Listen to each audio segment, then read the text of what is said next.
Nah, y'all gonna hear this intro. We got time.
All right, there we go. There we go. RBT family, what's the deal? It's your dog Willie Jack, and we are back. Back, baby. Back with more NFL action. How's everybody doing? How's everybody feeling? I won't lie to you. Since you asked, it's a somber Wednesday for your dog, man.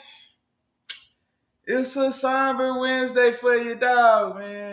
You know, it's not a victory Wednesday. You know what I mean? It be like that sometimes. You win some and you lose some. You know, you live to fight another day and all of that.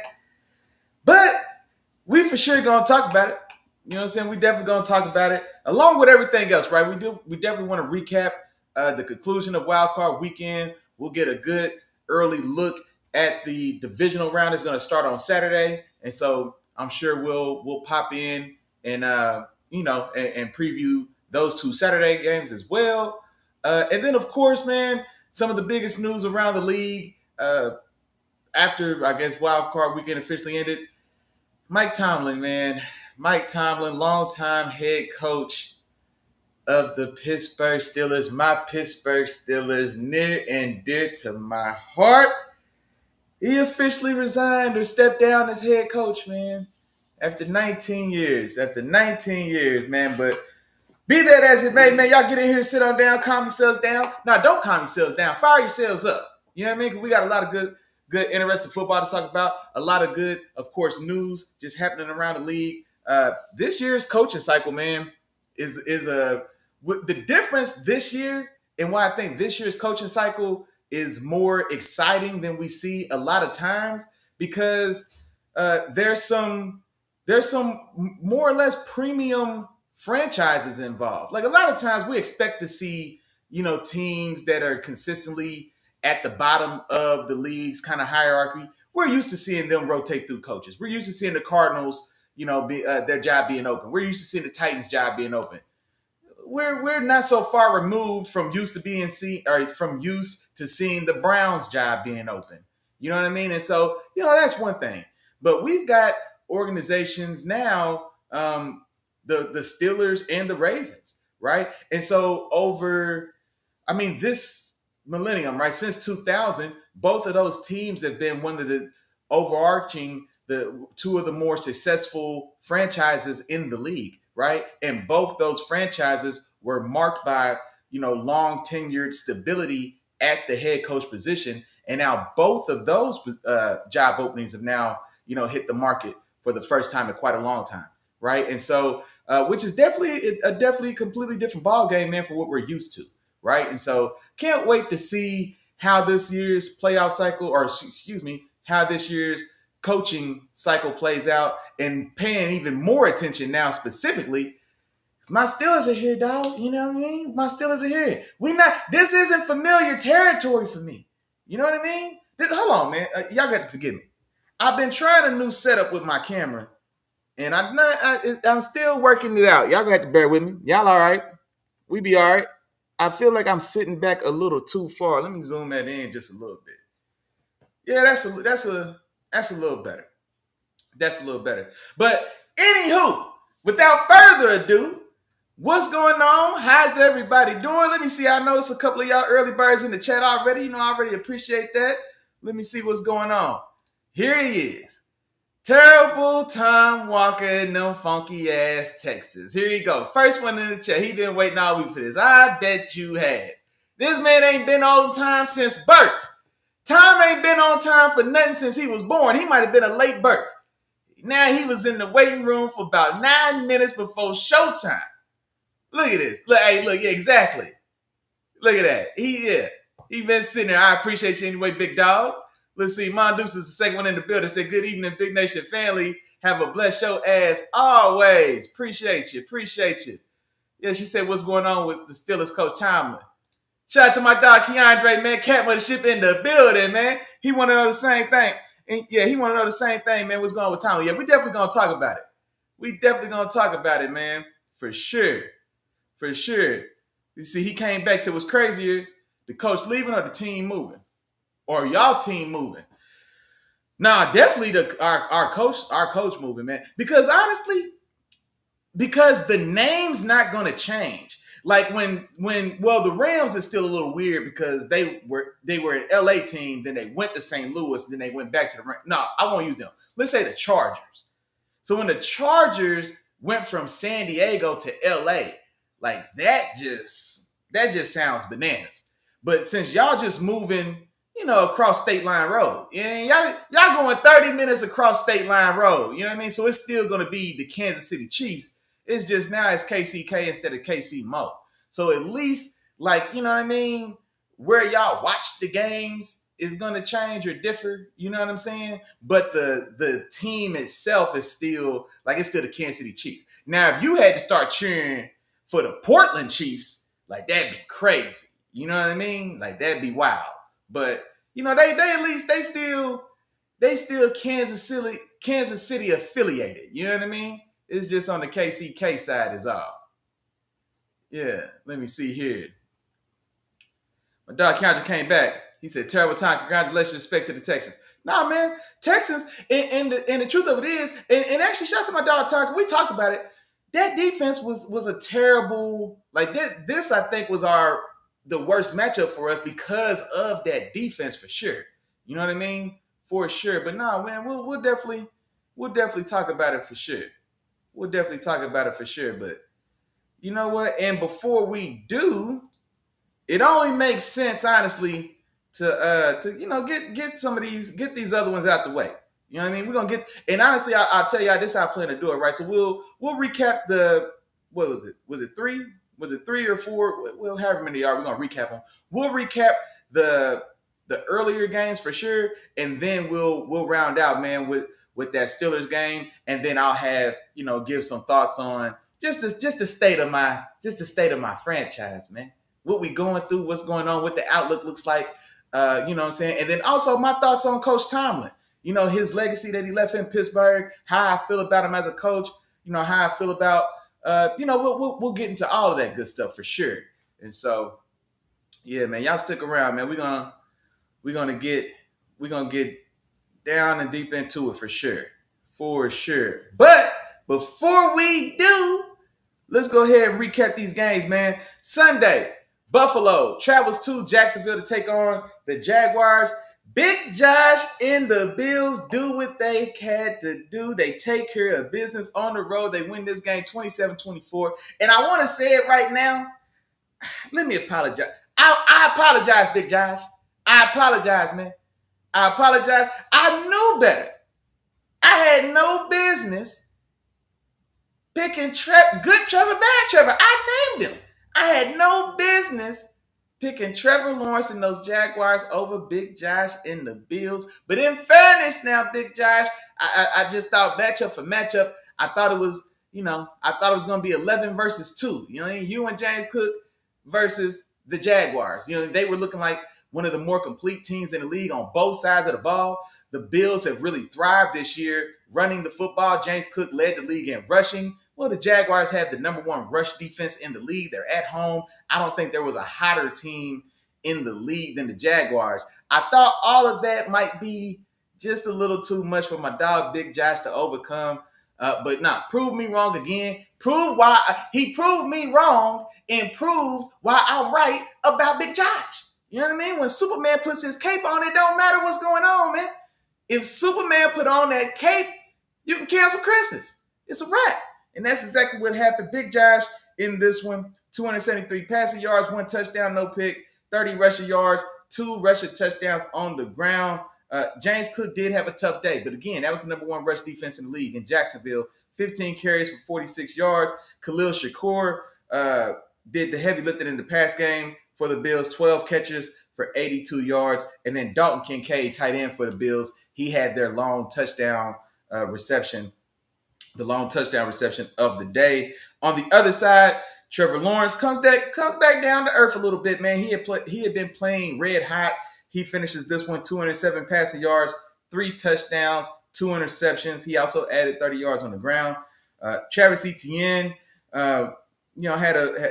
was effective in this one, I'd say. He had 10 rushes for 67 yards, 5 receptions for about 50 yards. Also had a receiving touchdown.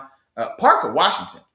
And this is the thing as well. Shout out to Jags and shout out Parker Washington because they really found a true diamond in the rough.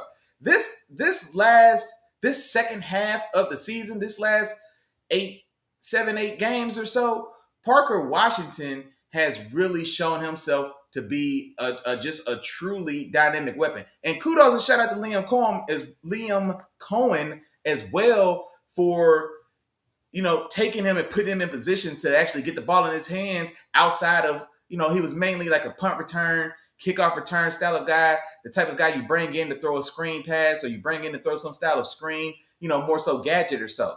Well, and also they have had issues in that receiver room and, one man's injury is another man's opportunity. And Parker Washington proved that. He's been phenomenal, and he was impressive in this one. 7 catches for 107 yards. He also added a touchdown. And then kind of the forgotten man, even though it's early in his career, the forgotten man in that receiving room, Brian Thomas Jr., he actually added a touchdown in this one as well. But the Bills, they do pull this out. They will be moving on, man, and we'll talk about it for sure when the time comes, but they're going to be playing the number 1 seed Denver Broncos when the time is right. Let me see here. Now, I'm going to tell y'all right now, I plan on going a little quick to get through these so we can get to what I'm sure a lot of y'all came here to talk about, that Steelers game, and then also the Tomlin news for sure. So if you got something to say about one of these games, you better drop it because I'm going to just go ahead and keep moving on.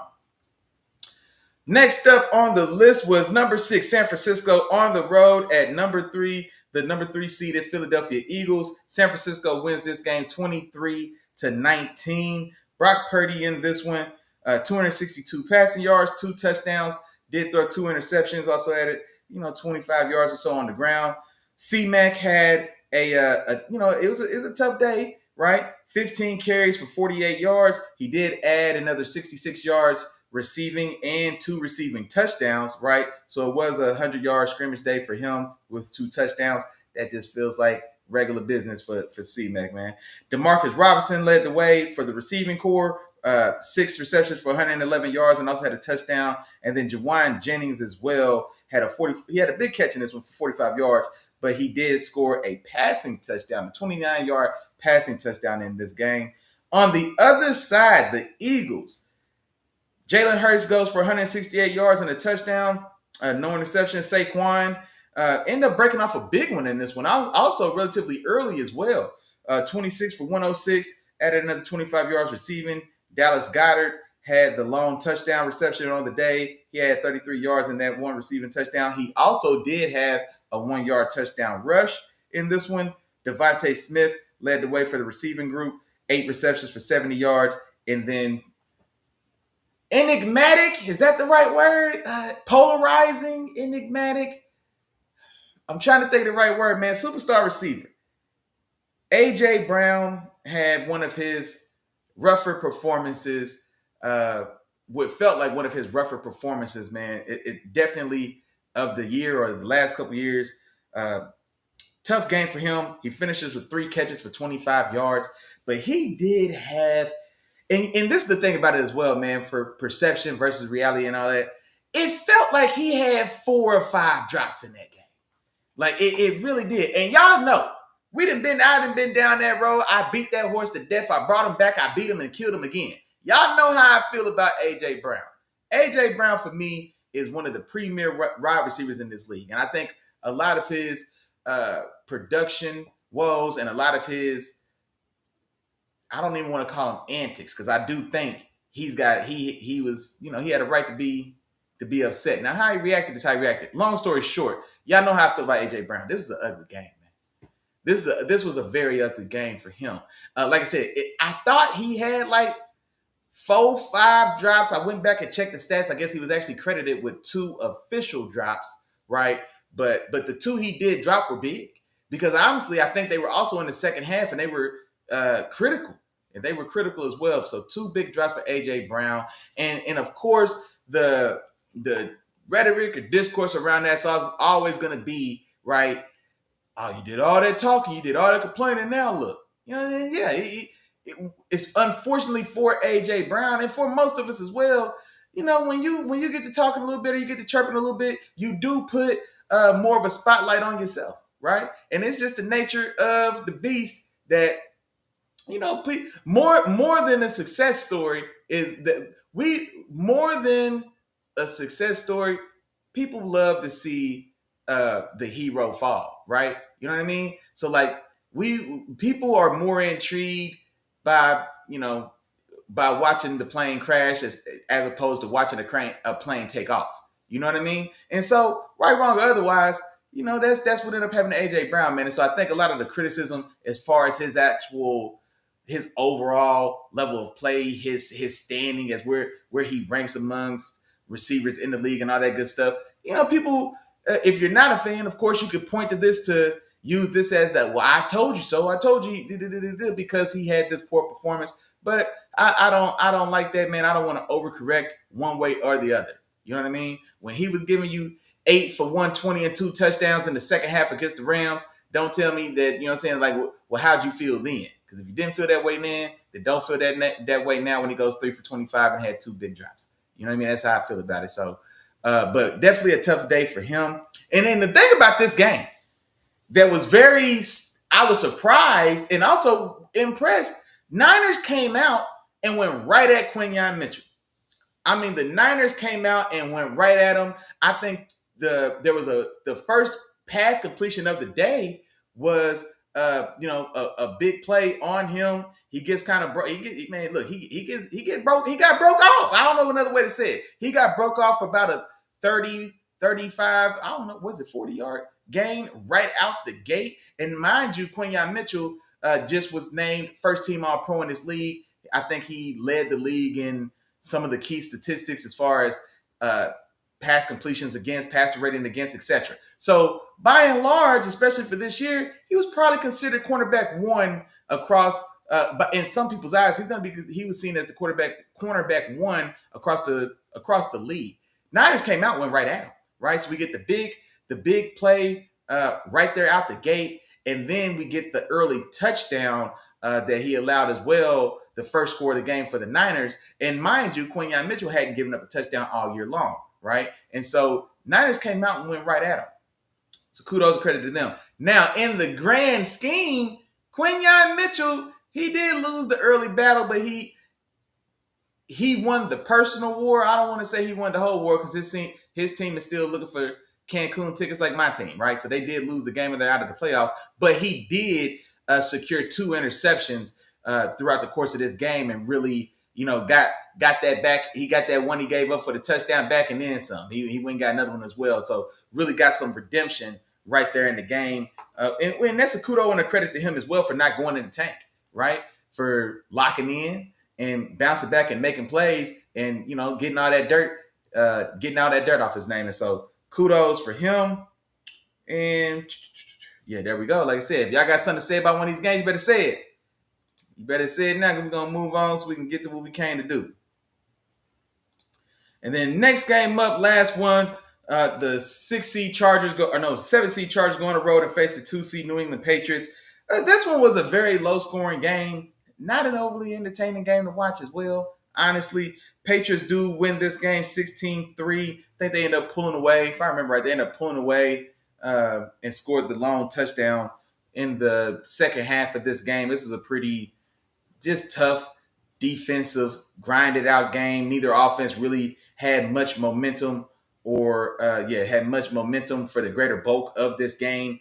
Drake May, MVP Drake May, goes for 262 yards, 1 touchdown, and an interception. Had another 66 yards rushing. Ramondre Stevenson, he actually had a couple explosive plays in this one. 10 carries for 53 yards. Had 75 yards receiving on 3 catches. And then Hunter Henry catches the lone touchdown of the day for the Patriots. And then he also added in 64 receiving yards. On the other side, Justin Herbert had a very rough day, 159 passing yards. Did have 57 yards on 10 rushes, lost a fumble. I think he was sacked 6 times in this game, I want to say. And then also now bright spot for that Chargers defense, Odafe Oweh, former edge rusher from the Ravens, now with the Chargers. He had a big game, man. 3 sacks in this playoff game. And so big time performance from him in a losing effort. But the Patriots, of course, will be moving on. And then of course, Patriots gonna run into my dog Tom's Texans in the next divisional matchup. So we'll definitely talk about it as well when the time comes. And then real quick, there we go. I wanted to check the chat, make sure I ain't missing nothing there. Looks like we all good. And so here we go, man. Here we go. This is what we came to talk about. Monday night's wild card conclusion in the matchups. 5 seed Houston Texans travel to Pittsburgh, take on my 4 seed Pittsburgh Steelers. And what started as a very tightly contested game all throughout ended in a rout, right? Texans win this game 30-6. Now, I'm sure my dog Tom is going to have a lot to say, but here's some key points I do want to point out before I get into the statistics. Or you know what? Actually, I'll get into the stats first. C.J. Stroud goes for 250 yards and a touchdown through an interception as well. He had 5 fumbles in this game. He lost 2 of them. Rookie Woody Marksman had a day. I want to say it may have been his career day, possibly. 19 carries for 112 yards. Added a late garbage time touchdown. You know what I mean? Realistically. Nick Chubb was effective in this one, right? Some hard, tough running for Nick Chubb. 10 rushes for 48 yards. And then Christian Kirk, man, went off in this one. 8 for 144 and a touchdown. And honestly, Christian Kirk was the real saving grace in this one, man, because I think all of his, like 4 or 5 of his catches were 30-plus yard catches. And I think, no, maybe not 4 or 5 of them. 3 or 4 of them were all for roughly 20 to like 35 yards. And they all occurred on like critical third downs for sure. And so really did a good job flipping the field, abusing one of my nickel cornerback defenders for sure. Nico Collins left this game with a concussion. Before he left, he was full-fledged put in a box by my young boy, Joey Porter Jr. He finished that game with 3 catches for 21 yards and then did end up leaving the game, I want to say toward the end of the third quarter, midway through the third, going towards the fourth quarter. He leaves that one with a concussion. And then other highlights there in this one, Kalen Bullock had a 50-yard pick 6 in this one, and then Sheldon Rankins, who had a big game, sack and a half, and he also recovered a fumble that he returned for a touchdown as well. For my Steelers, man, there's nothing really. I'll only talk about A-Rod. There's no other player worth talking about on my offense from this game. A-Rod went for 146 yards, no touchdowns, of course. Did throw that interception that ended up being returned for a touchdown. Then, of course, was sacked and fumbled. That fumble returned for a touchdown. And so no touchdowns for my team and contributed to 14 points and 2 touchdowns for the other team. I mean, that's really the difference in this game, man. That's really what this one came down to. Now, again, I want to give some context to this, right? Because it's 30-6, which is going to be ugly regardless. But I want to talk about the context. This was a 7-6 ball game going into the fourth quarter. 7-6, right? Midway through the fourth quarter, the Texans do end up scoring. Oh, and then mind you, before I say that as well, that 7, the first touchdown Houston scored, that one really was a heartbreaker for me. They drove the ball 92 yards. I think they took over at their own 8. And kudos and credit to the Texans. They drove the ball 92 yards and ended up getting a touchdown there just before half to make this game 7-6. I think this was a 3-0 ball game initially. But yeah, to make this game 7-6. And then on that drive, kind of like I was talking about when I mentioned Christian Kirk before, Christian Kirk was killing us on third down. And you know what? If my Don Tom's still in here, similar to what we talked about last week for the Bears game, where Elijah Molden, the number 6 for the Bears, the corner or the secondary player for the Bears, I want to say it was Elijah Molden, number 6 for the Bears, where he just got picked on. And every target that went against Elijah Molden was either a big catch or a drop because he wasn't doing anything to it. This is what I went through. This is what I went through with Brandon Echols. Brandon Echols couldn't sniff Christian Kirk all night. And on big third downs, I'm talking about third and longs as well. There was a 3rd and 15 conversion that went for like 45 yards to Christian Kirk. I think we had like a 3rd and 20 conversion that went to Christian Kirk for like 36 yards. You know what I'm saying? So big field flipping plays on critical third downs, man. And that really was one of the more painful things for us. We couldn't get off the field on third down, and then we couldn't convert a third down to save our life. I don't think Pittsburgh converted their first third down, I want to say, into the fourth quarter. And actually, I think we had a 4th down conversion before we got our first third down conversion. And then even that drive ended in a field goal for us. We could not move the ball at all against that Houston Texans defense. Primarily, I mean, we couldn't block that defensive line. We couldn't block that defensive line at all. And then now also, getting back to where I was going. So all that said, this was a 10-6 ball game midway through the fourth quarter. After the Texans got that field goal and scored 10, the next 2 consecutive Steelers possessions resulted in turnovers for the Texans defense. We've got the strip sack fumble, recovered for a touchdown by Sheldon Rankins. Also, and it is what it is. No, I'm not even going to talk about it. I'm not even going to talk about calls and no calls and all that. It is what it is, man. They were the better team on the field, flat out. So I ain't even going to get into all that. But we got the strip sack fumble that gets recovered and taken to the house for a touchdown for Houston.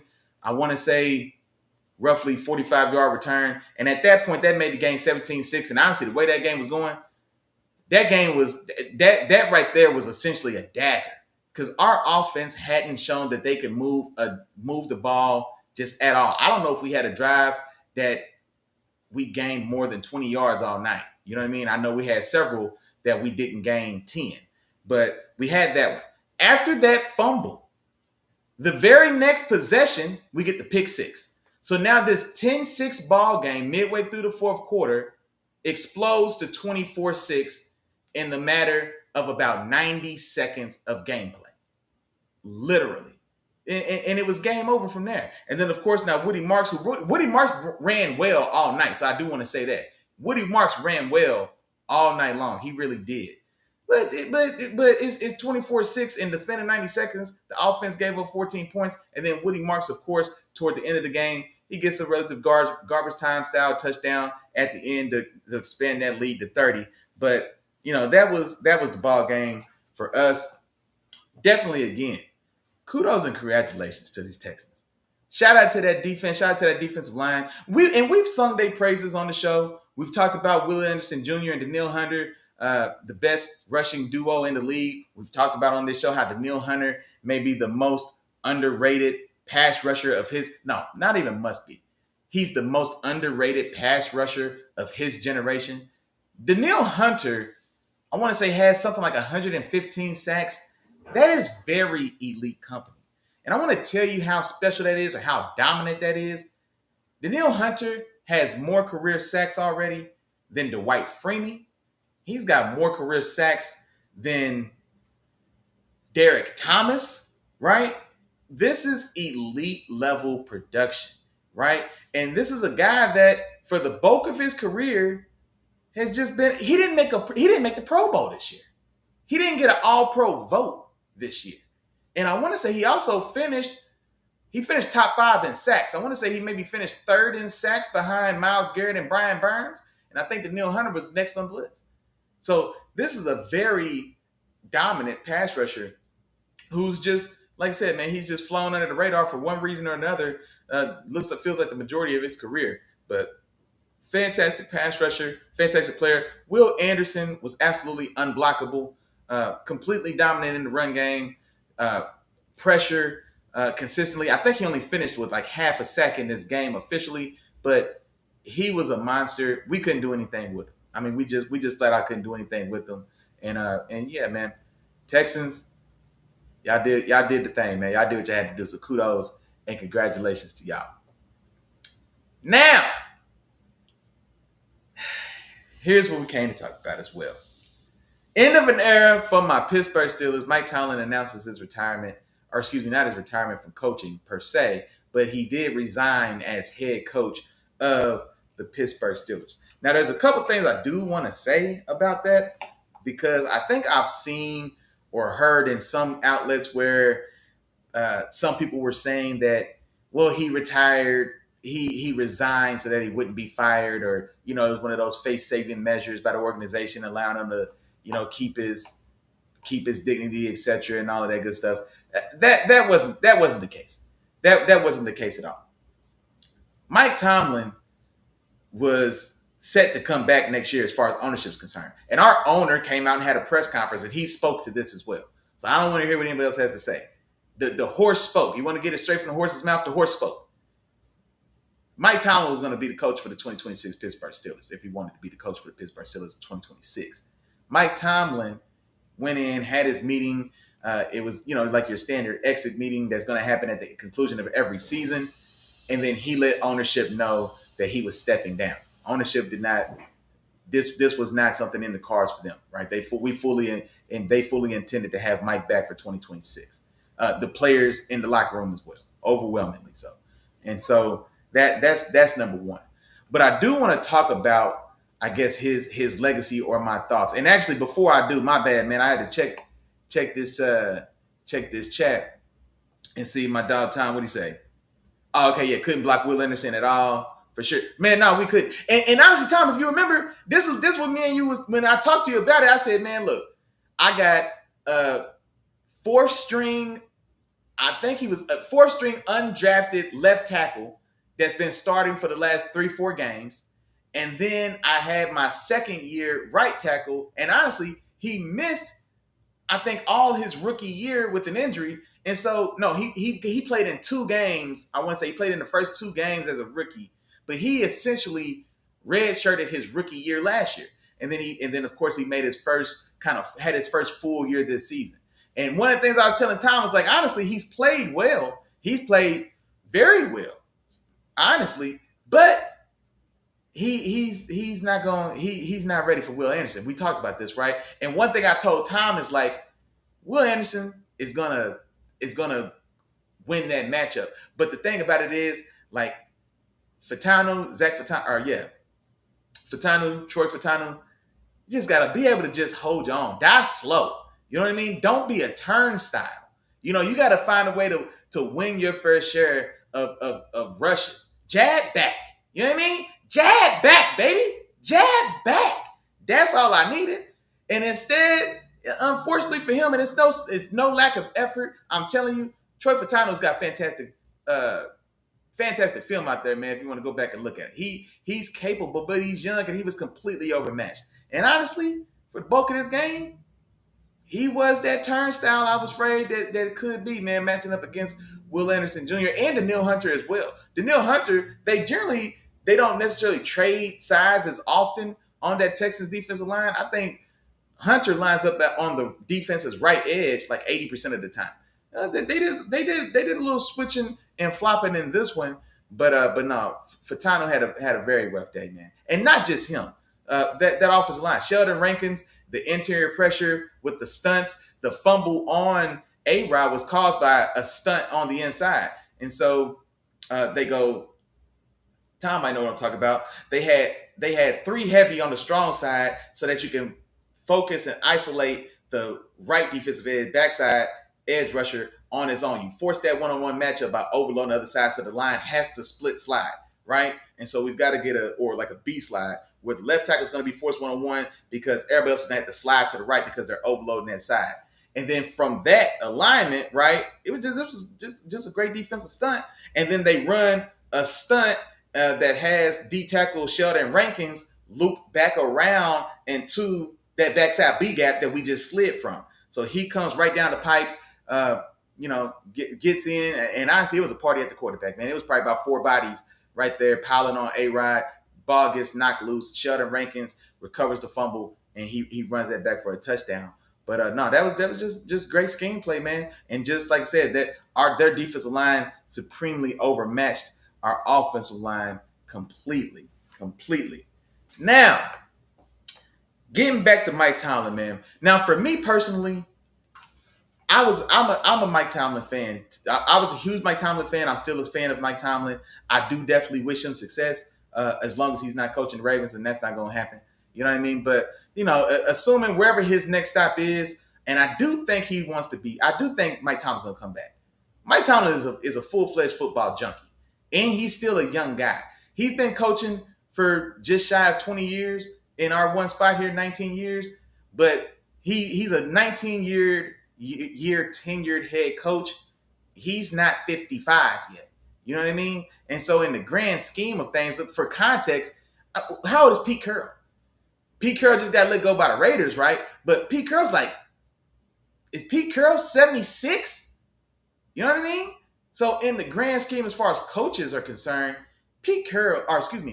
Mike Tomlin has as much time as he wants. If he wants to do it, and I definitely think his impact on men,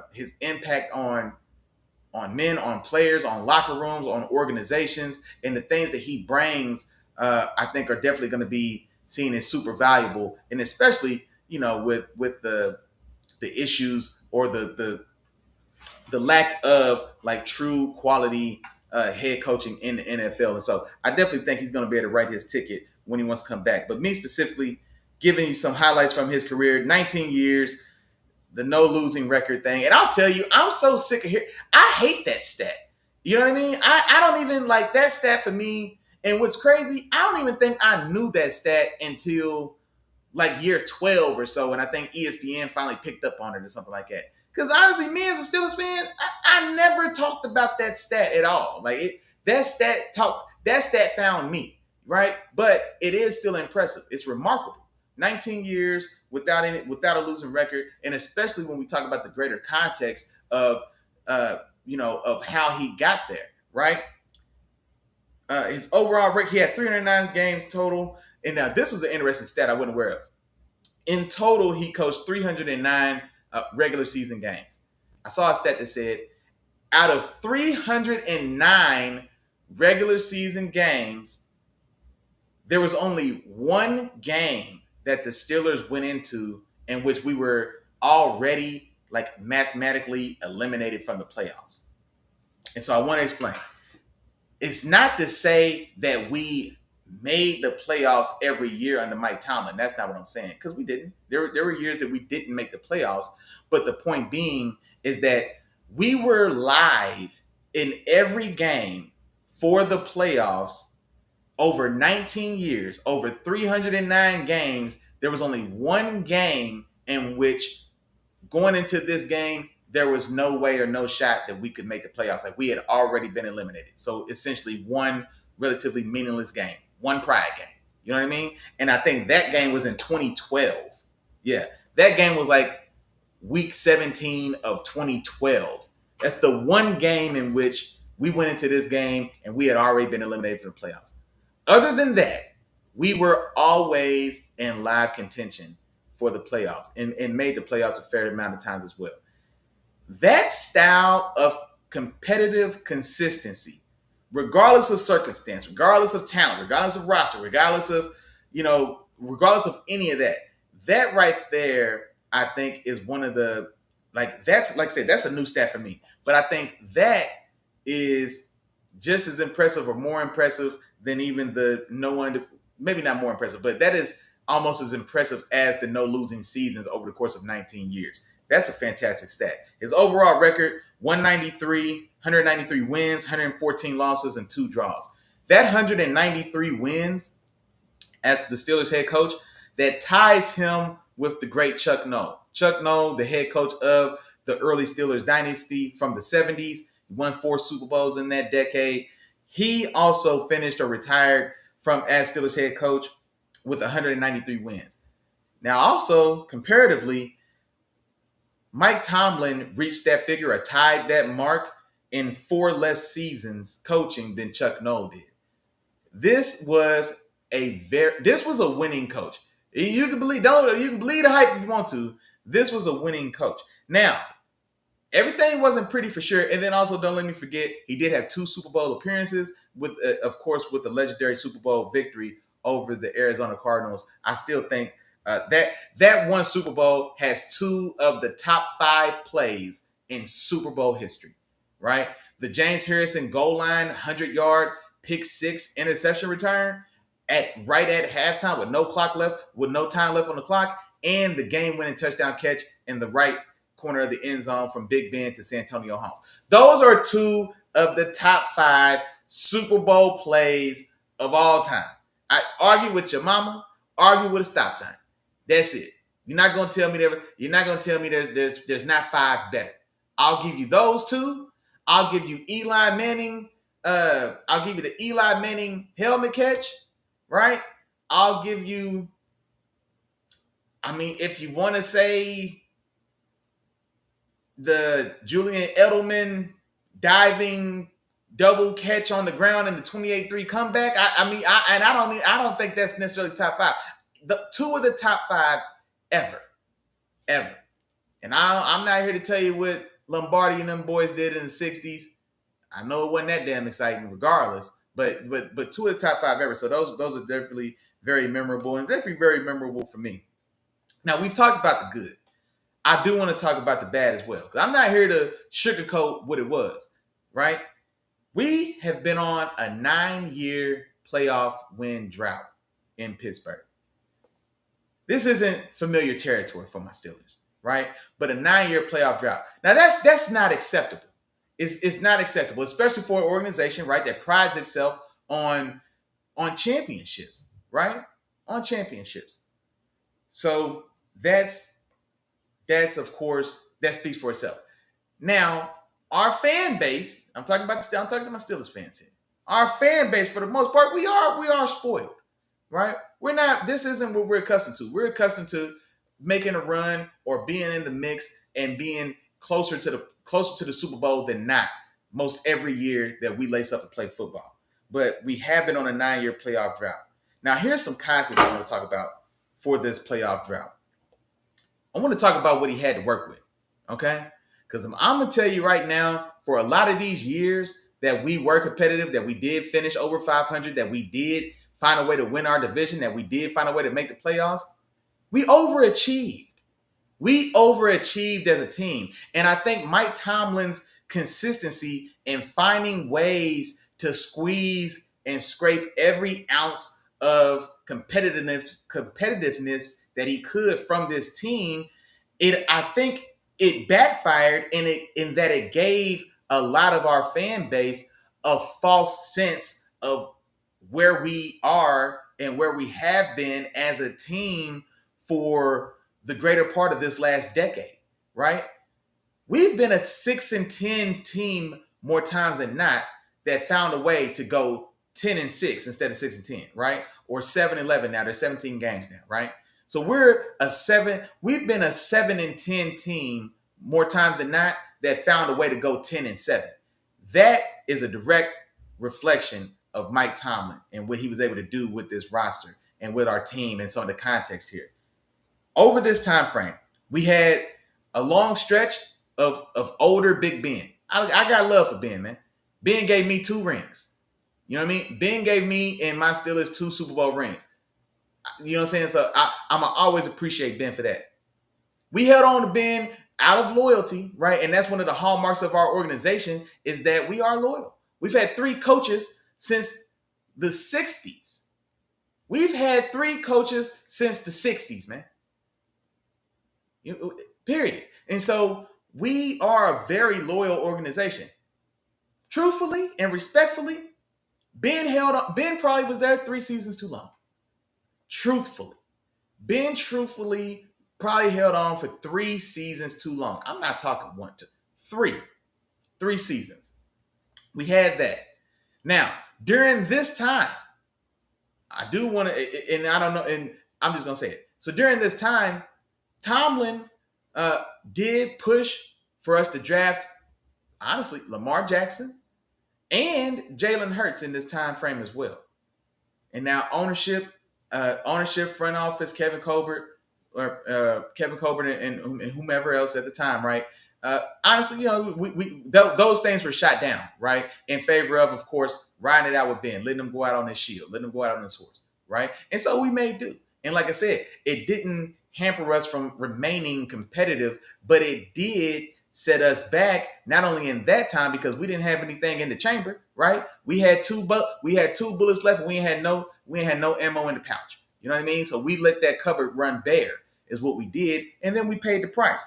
And then so we went from older Big Ben, who probably held on for three seasons too long. Then Kenny Pickett, probably one of the worst draft picks of the last decade, easily, right? That disaster. Mitchell Trubisky. We know what that's enough said. Enough said. I don't even want to say, I don't want to ever have to say his name again. Duck Hodges. We had an undrafted practice squad quarterback start about, he started, man, look, I can't even remember how many games he started, but I know we won games with him as a starter. Duck Hodges, right? Duck Hodges. Let that sink in. You ain't heard of him before, and you ain't heard of him since. Because after starting with us out of desperation, mind you, the season that he was starting for us was a winning season. Mike Tomlin ain't had no losing seasons. It was a winning season, right? And he fell off the world map since. I don't know where that man's at to this day. Mason Rudolph, right? We lost a playoff game to Josh Allen with Mason Rudolph at quarterback. Like, come on, man. And then, of course, more recently, Russell Wilson and Justin Fields, right? That failed experiment between the 2 of them. And then this year, we ran it back with a 42-year-old Aaron Rodgers who's coming off of a torn Achilles. Come on, man. What expectations really was there for us? Like, what realistically, with that gamut of quarterbacks that I just gave you, because that's what we've had, with that gamut of quarterbacks that I just gave you, you're going to tell me this team realistically should be in the play? Those teams should have been in the playoffs? Those teams should be competing for Super Bowls? Not just because of the name of our team, the Pittsburgh Steelers. No. What do we have to work with? Don't give me tuna and tell me to make you a Thanksgiving turkey. Like, it just don't work like that. You know what I'm saying? That's where they tell you chicken salad out of chicken. You know what? That's what was happening. And those are the guys we had to work with. Now, also, this playoff loss streak. This is another thing that really irks me. Because I want to talk about the playoff games we lost. 2015 against the Broncos. Does anybody remember the 2015 Broncos? Let me remind you. No fly zone. The Super Bowl Broncos that stomped the 15-1 Panthers in the Super Bowl. 15-1 MVP Cam Newton. They got dominated by that 2015 Broncos. Yeah, we ran into them opening round. They haven't made it out the opening round. Yeah, no, sometimes it be like that. We lost to the 2015 Broncos. Peyton's last ride, his last Super Bowl before he walked off. An all-time defense that ended up winning the Super Bowl. You know who we lost to in the Super Bowl? You know who we lost to in the playoffs the next year? The 2016 Patriots. Let me remind you who the 2016 Patriots was. Oh, the same Patriots that won the Super Bowl after coming back from down 28-3 against the Falcons. That Patriots. They knocked us out early. Well, damn, that's crazy. I done told you the quarterbacks I was working with. I can't tell you. I don't know who it was in the. Those was probably. Nah, it don't matter. 2021. No, we got knocked out early, first round in 2021. Patrick Mahomes, Kansas City Chiefs. Guess what happened to them? Oh, they went to the Super Bowl that year. They won the AFC that year. Yeah, those Chiefs knocked us in the first round. They got us. Gee whiz, right? 2023. Know what we ran into? Wildcard Weekend with Mason Rudolph at quarterback. Josh Allen in the Bills. Big Josh in the Bills in Buffalo with Mason Rudolph. What were we supposed to do? And you know what? Context is always key. We were competitive in that game too. That game broke open late. Mason Rudolph threw an interception in the end zone that would have gave us the lead in that game going into the fourth quarter. Competitive with Mason Rudolph in Buffalo against 2023 Big Josh. And then last year, you know what we ran into last year? The 24 Ravens. Last year, 2024 Baltimore was Lamar Jackson, and I've said this on the show before now, Lamar Jackson had perhaps arguably, in my mind, I don't give a damn. Lamar Jackson arguably had the greatest individual season from a quarterback of all time. When you want to talk about efficiency, touchdown production, lack of turnovers, right? What Lamar Jackson did last year was comparable to prime Aaron Rodgers production. Aaron Rodgers won 4 MVPs in Green Bay. The hallmark of those MVPs, because I don't know if A-Rod's ever led the league in passing, right? It's all, he's normally somewhere between, 4,000 to 4,500 yards, somewhere between 35 and 40 touchdowns, but the interceptions are always under 10. Lamar Jackson last year hit those same marks. I think he had like 46 total touchdowns. He had 4 interceptions. He threw for over 4,000 yards. And then you know what else he did that no one else has done? And A-Rod, not even the great A-Rod could do, right? He gave you that same A-Rod MVP production. He added 800 and damn near 900 rushing yards and 7 touchdowns.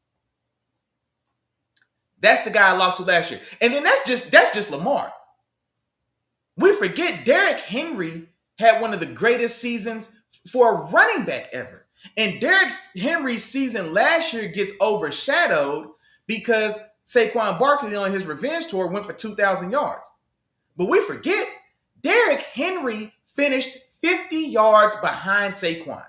Maybe 70. Derrick Henry finished with like 1,937 yards and at least 15 touchdowns last year.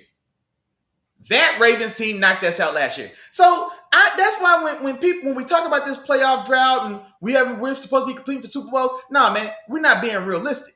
We've got a false sense of who and what we are and where we were as a real team and organization and roster, right? Like I said, this is a 7-10 team. It's been a 7-10 team for the greater part of this last decade that found a way to go 10-7. That's what we've been dealing with. And so that's why I don't want to lose those games. There's never an excuse to lose. That's not what I'm here to do. We weren't the better team in any of those matchups. Which one of those matchups, when I tell you, when I just ran that down for you, the Super Bowl winning Broncos with the no-fly zone, DeMarcus Ware, Von Miller, Aqib Talib, Chris Harris when he was cooking, Peyton Manning, right? Demaryius Thomas. What's the tight end they had?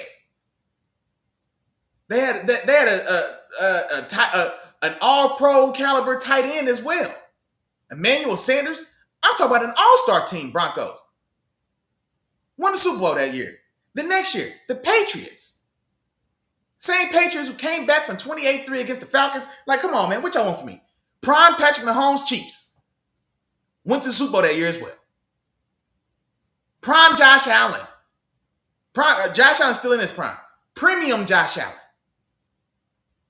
Was that the 13 second year? Is that the year that the Bills lost to the Chiefs with the 13-second comeback from Patty Mahomes? Is that year? That we lost to that deal. We lost to that Big Josh.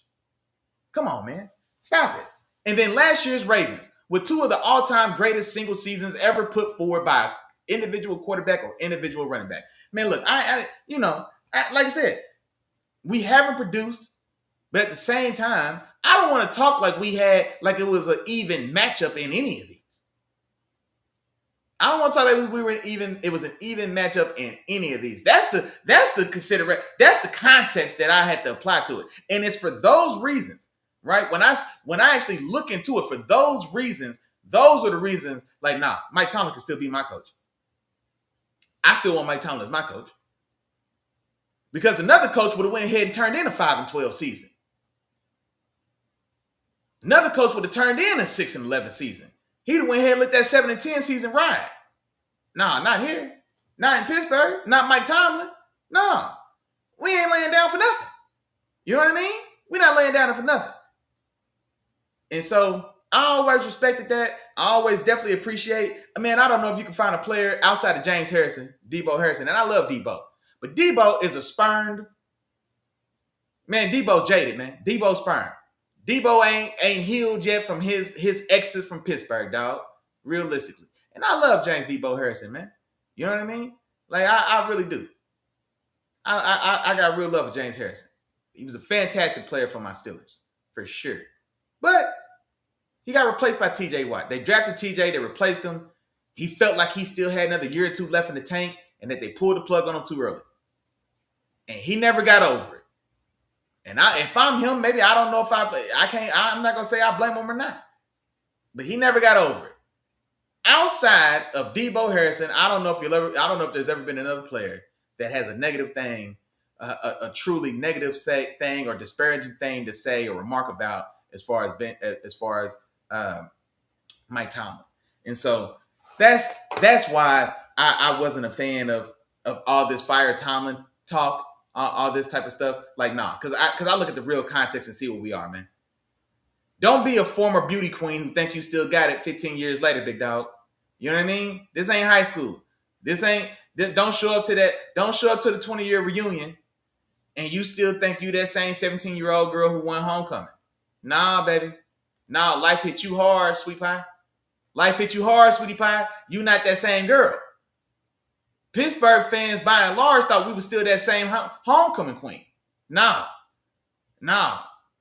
We had 3 babies. We lost 2 jobs. We had 7 fights. You know what I'm saying? We been bruised, scarred, and beaten. We not that same. Like, nah, that ain't us no more. But a lot of folks didn't acknowledge that. You know what I mean? And so it is what it is. Now, going forward, we have made some announcements as far as interviews going forward for the job. And I like all the names on here, honestly. Well, I'll talk about one that I'm not overly familiar with, but he's a very young guy. But he comes from a good pedigree, and we'll talk about it. We've reached out, of course, to Vikings defensive coordinator Brian Flores. Now, also about that, I was surprised to see that Brian Flores, I thought that he was secure in his role as the DC for the Vikings. But apparently, Brian Flores just interviewed for the defensive coordinator position in Washington, which I thought was very strange because I don't know why the Vikings would want to move on from Brian Flores, seeing what he's done to that defense and as effective and skilled as that defense and talented as that defense has been. I don't have any idea why they wouldn't want to retain him on the roster. So I don't know if that's more about Brian just wanting to change, or if for some reason if there was a parting of the ways or a bumping of the heads with him and Kevin O'Connell. I don't know what that's about. But I was very shocked to hear that he was interviewing for lateral moves, as a defensive coordinator, especially with Washington. You know what I mean? And so, but we've requested an interview with him as head coach. Interview with the Rams defensive coordinator Chris Shula. He's a younger guy as well. I think he's the grandson of legendary Dolphins coach Don Shula, I want to say. But no, that Rams defense has shown well He's shown himself well as a coordinator there. Of course, on that same Sean McVay kind of coaching tree or lineage, their passing game coordinator, Sean McVay, of course, is the official. He operates as the offensive coordinator for that team. But his passing game coordinator, Nate Shieldhouse, is what I'm going to say because I can't say that man's name at all. But this guy, I wasn't overly familiar with him as far as a candidate. But every year, there's one of these new hotshot young guys who gets a shot. So it sounds like this fella, he sounds like he's the Mike McDaniel of this coaching cycle. I think he's only like 30 years old.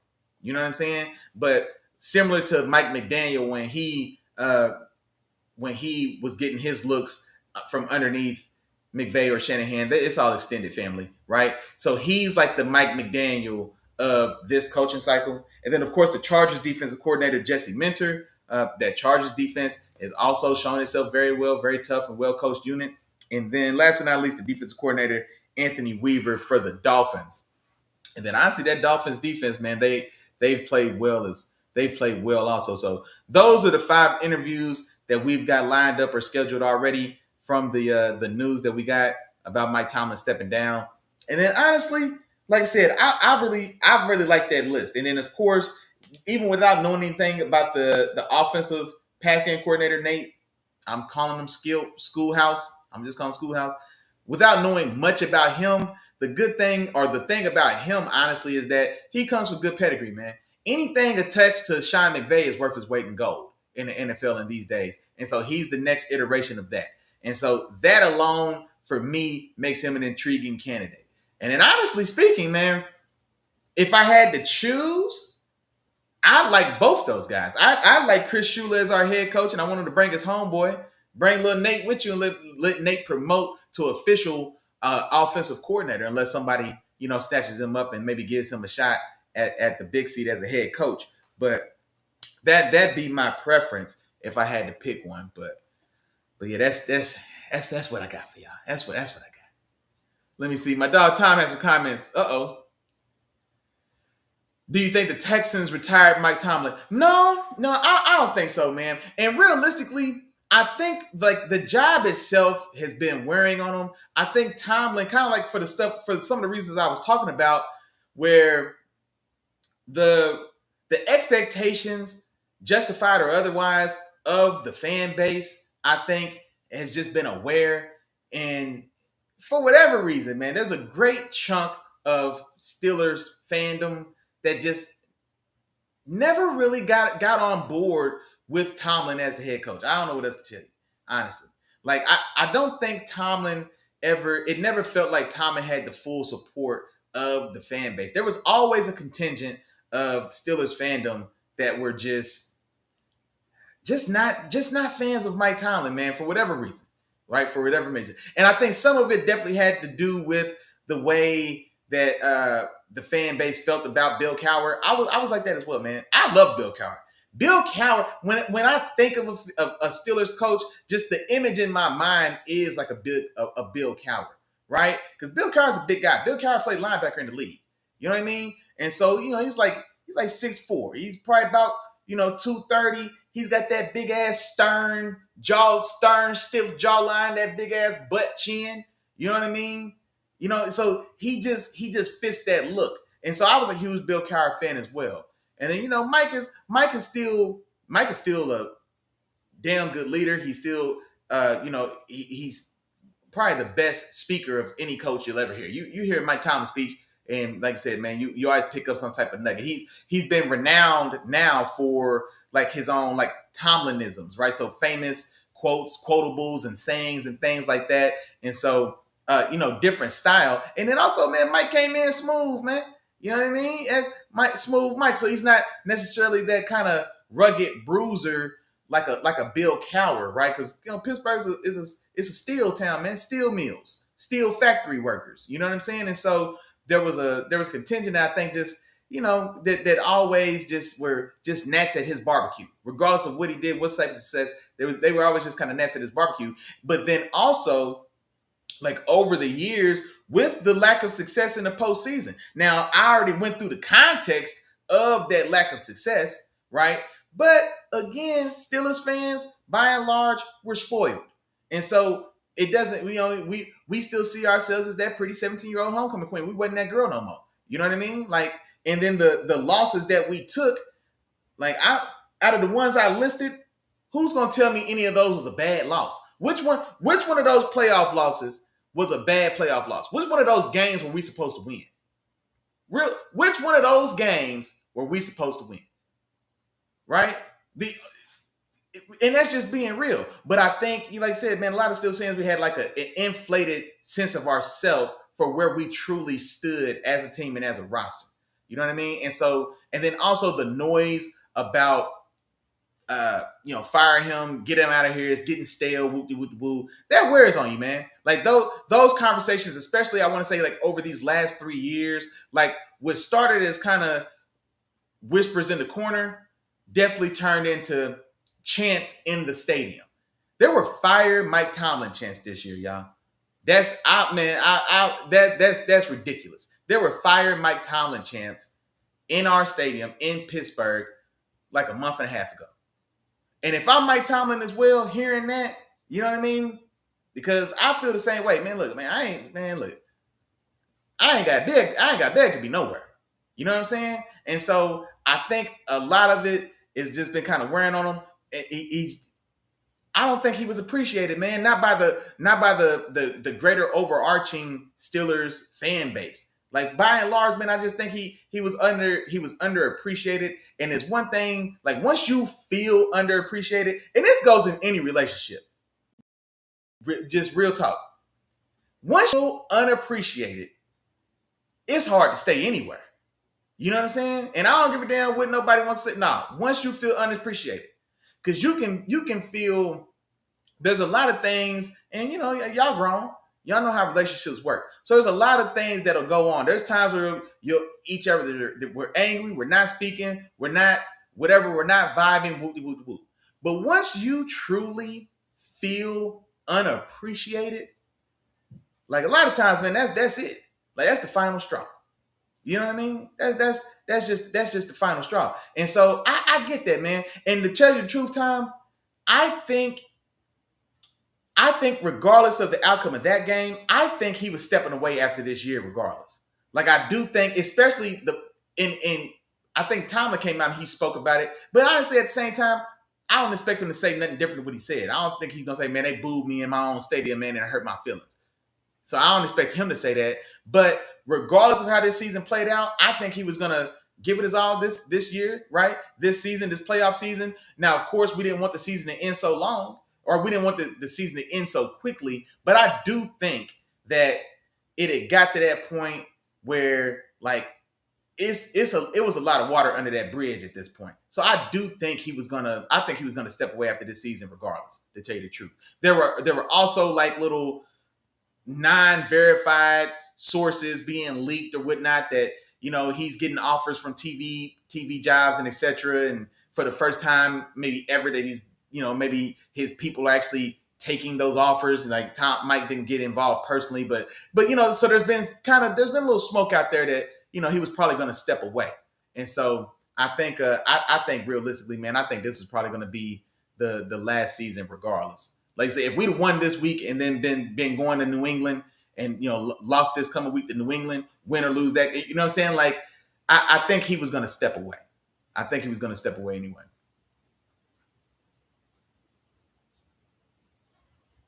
Now he trolling. Man, hell no. Hell no. And here's the thing about it as well. Like, y'all defensive line is great. And that ain't no slight to y'all as well. But we couldn't fight back. Like, our offensive line, man, nah. That wasn't it. That wasn't it. Y'all want to be the Steel Curtain defense? Go win that bowl then. Go win that bowl. Matter of fact, I ain't gonna say I hope you win the bowl, but go win that bowl, because then you can be another Super Bowl winner that knocked us out in the playoffs. That when I talk about Mike Tomlin, I can add you to the list. But yeah, you want to be in that type of talk. You want to be Steel Curtain type of talk. Yeah, go ahead and finish the deal. Go ahead and close the deal, because beating up on the JV offensive line, I don't know how many points I'm gonna give you for that. Let's see. Look who's tardy to the party. Well, looky here. Look at late Lisa. Well, how you doing? Glad you can make it. She said, what's going on, good people?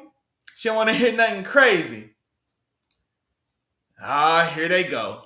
Here they go. J2 Trill, what's up, man? Look, what's up, man? Hey, man. Hey, man, you know, I'm not used to this. See, I know you might be used to it. I'm not used to this, dog. I'm not used to this. This is new territory for me. Man, I'm going to have to ask you how you deal with it. I'm going to have to ask you how you deal with it. For the first time, I don't know what's going to happen going forward, dog. I'm not prepared. I'm not prepared for 6-10. I'm not prepared for 7-10. What's that like? You have to let me know, dog. You had to let me know how you deal with so much losing in a season. How do you stay engaged during the season if you're losing a lot? You know what I mean? I'm spoiled. And this is gonna be new territory for me, man. I don't know what I'm gonna do. But shout out to my dog J2 Trill in the building for sure. And you know what, J2 Trill? I owe you an apology, bro. You told me that you wanted your team to go get Brian Flores as your defensive coordinator. I thought that he was secure in that Vikings defensive coordinator job. He's been a stud up there, right? That defense is elite. That's an elite defense up there. So in my mind, I was like, man, he's not going to leave there for another DC job. If he leaves, it'd be for head coach. But nah, man, bro, maybe you was right. Maybe y'all knew something I didn't, man, because he interviewed in Washington for their defense coordinator job. Y'all rival. So you might have been on to something. So if he's interested in interviewing for a lateral move in defensive coordinators, then yeah, boy, you better call Jerry back. Call Jerry back. Tell him, hey, my bad, my dog Willie Jack. He said, hey, he was wrong. Brian Flores apparently is willing to move and still interview for defensive coordinator positions. Go ahead, call Jerry, man. Tell him to set that up for sure. Like that's the move y'all need to make then. Because I had no idea he was gonna he would leave to make a lateral move for sure. For sure. Look who else in the building. Rainy in the building. Well, I appreciate you. Say what's up, RBT family.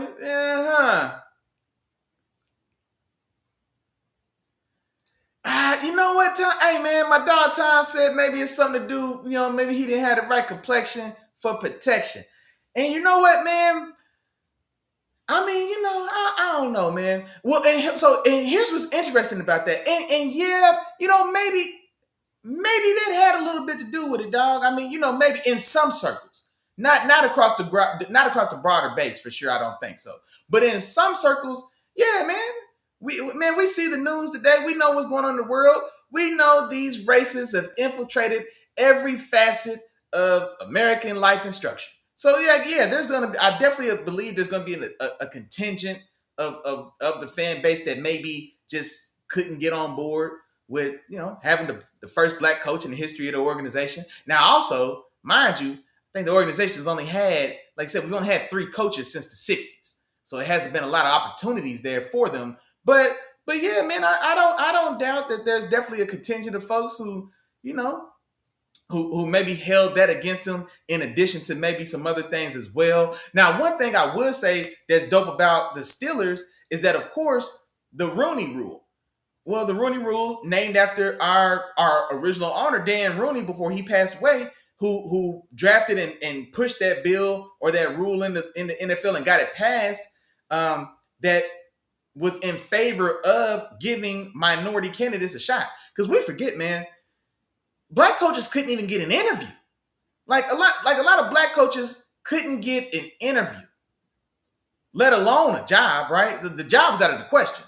We couldn't even sit in the room. You see what I'm saying? And so that was a thing. Well, Mr. Rooney, Chief, you know what I mean? Shout out to the Chief, man. Mr. Rooney, you know, he put action to the promises made. The Rooney Rule was put into effect. Now, and I know there's discourse about the Rooney Rule and how effective it is and whoop-de-whoop. Nah, man, that doesn't change the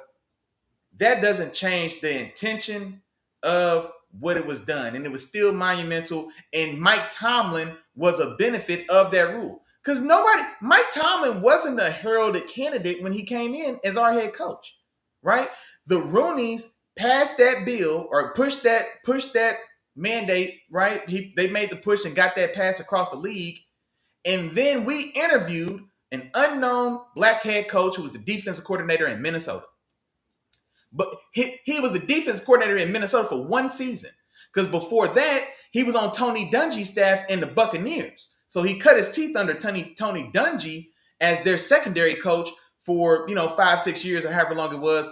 Then he went and took a job in Minnesota as the defensive coordinator there. Now that defense there, I want to say that Minnesota had the number one defense in the league that year. Or maybe it was like a top 3-4 defense in the league that year. And then we interviewed him. And so the Rooneys not only passing that Rooney rule, or it's named after him, but then putting their money where their mouth is, and giving an unknown young black kid a shot at one of the oldest, most storied franchises in the league, and then also hiring him.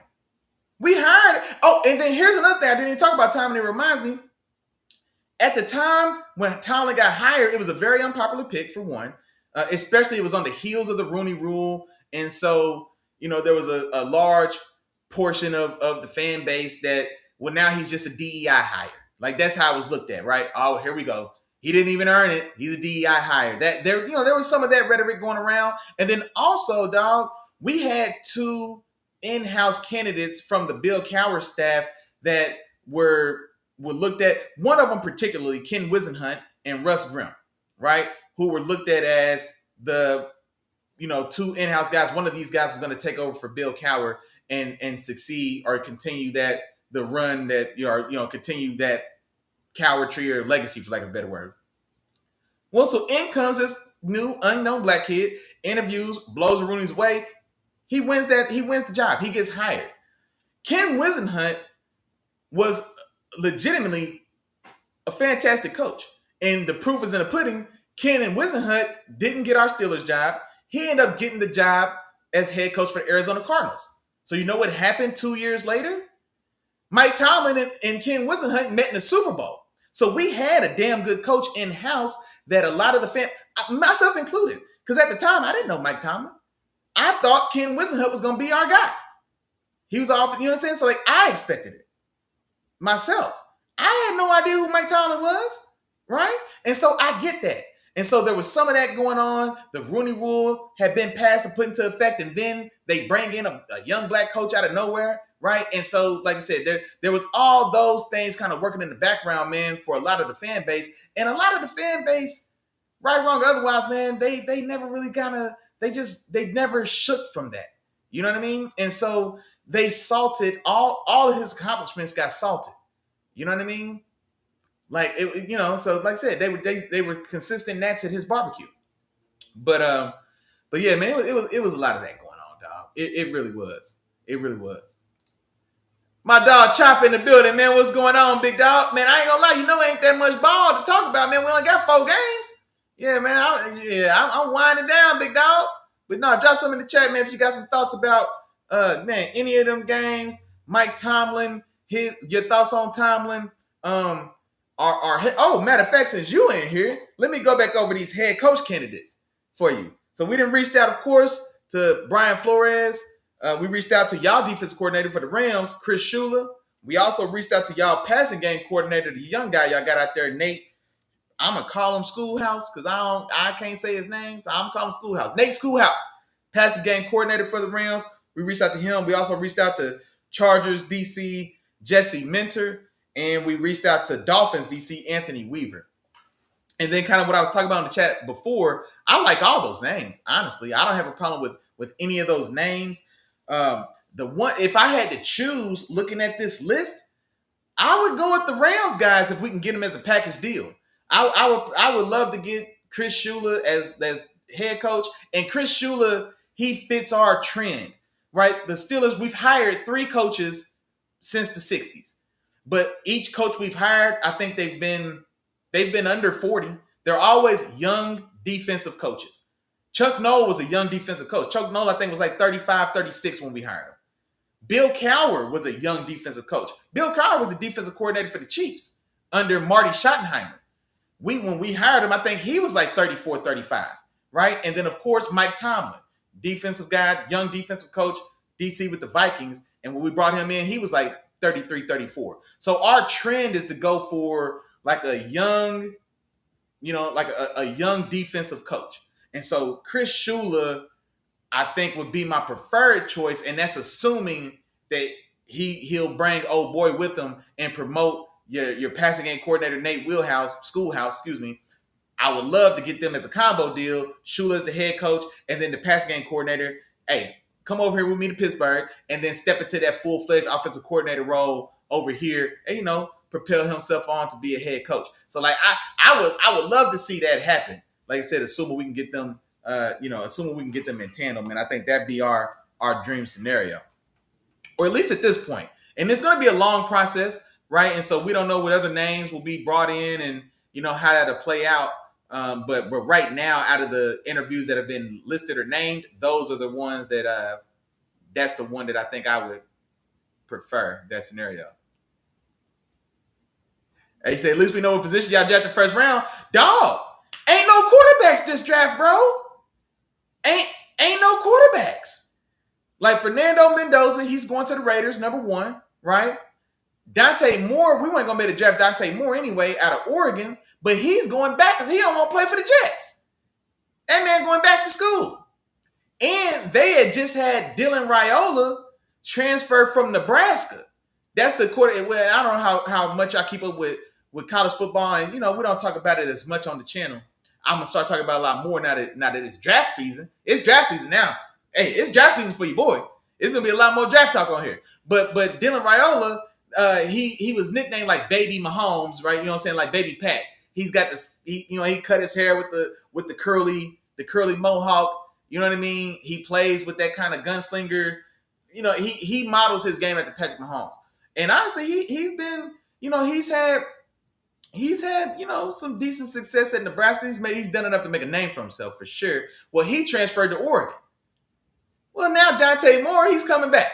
And so, but it's a weak quarterback class. Ty Simpson, the quarterback from Alabama, who for like the first 8 weeks of the college football season, he's probably the hottest quarterback or most he was the hottest quarterback in college football for the first 8 games of the season. Then he kind of fell off a cliff, right? It got rough for him. But also he's a 4th or 5th year guy. He was a first year starter. And so I think what ended up happening is, after 7-8 weeks, well, now we've got a good film bank on you. And so now teams can really start to break down what he does well and what he doesn't. And I think it got tough for him there. And then also he's older, but he's inexperienced. His first year as a starter, he's been there for 4 years.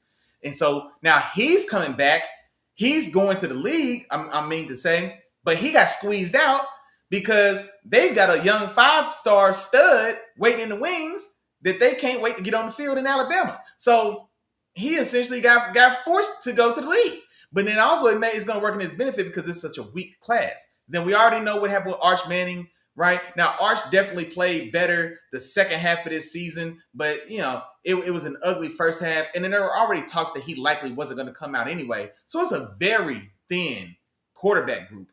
You know what I mean? Carson Beck, quarterback from Miami, who fell on his face at Georgia. He redeemed himself he's redeemed himself here in this playoff run. I don't think he was particularly special throughout the season, but he's definitely redeemed himself some in his playoff run. He's not a premier prospect, right? I mean, Garrett Nussmeier, old boy from Clemson, Klubnik, these guys fell flat. You know what I mean? And so, this time last year, there were talks that all these guys were going to be surefire first rounders. And now Klubnik and Nussmeier, they're probably more likely to go day 3 than anything. Ty Simpson, from being a guy that people were mocking him in the top 10 midway through the season. And now I've seen mock drafts where the Steelers get him in the 2nd round. You see what I'm saying? Now, I don't know if it'll hold or not because the class is so thin and everybody knows, we all know that the quarterbacks are overdrafted. There's a premium put on them. And so guys are going to get pushed up for sure. But, but there's just not a lot there. And so I don't think we're drafting a quarterback this year. This isn't the year to draft one. I ain't gonna lie. But no, honestly, we need a receiver. We still need a receiver for sure. But even this year's receiver crop, which is solid, I haven't, like I said, I'm about to dive into my real kind of draft work now. But, just kind of, kind of outside looking in, just kind of skin deep. I don't think there's like a true dominant number one receiver in this class, but I think this class is more so like a deep pool of guys that can be damn good number twos. You see what I'm saying? Like, there's a lot of T. Higgins in this draft. There's not a Jamar Chase. There's a lot of Jordan Addisons in this class. There's not a Justin Jefferson. You know what I'm saying? Like, I think this class is built more so like that. And so, yeah, I think we could go receiver. We're picking 21, a guy like Mekhi Lemon out of USC, but he may go earlier than that. You know what I mean, as well, because like I said, the high end talent. While I'm just from the little, like I said, just skin deep. I haven't done any true like film review. I haven't done anything but watch games. You know what I'm saying? But a guy like Malik Lemon out of USC, I don't even know if he's gonna last that long. Carnell Tate, the stud out of Ohio State, he's going to go somewhere in the top 10, I'd imagine. And even him, while he's super talented, he's more T. Higgins than he is Jamar Chase, though. You know what I'm saying? And there's nothing wrong with that. There's nothing wrong with that. But depending on what draft class it is, this year he's going to be a top 10 pick. I don't know if he's a top 10 pick in every class. You know what I mean? So, but, I think receivers a place we need to go. We definitely need help in our secondary. Our secondary gave us issues all year long. We brought in tons of bodies, and then we saw them on Monday night. Just those holes in the secondary get exposed. Outside of JPJ put Nico Collins in a box all night until he hit his head on the ground. That man was parked.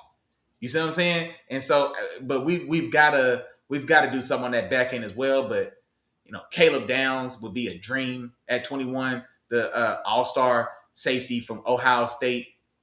Safeties, what's crazy about safety, though, safeties do tend to drop.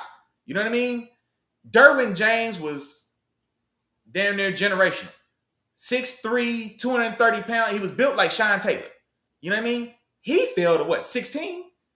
Minka Fitzpatrick, All-American, all the premium 5-star pedigree out of Alabama.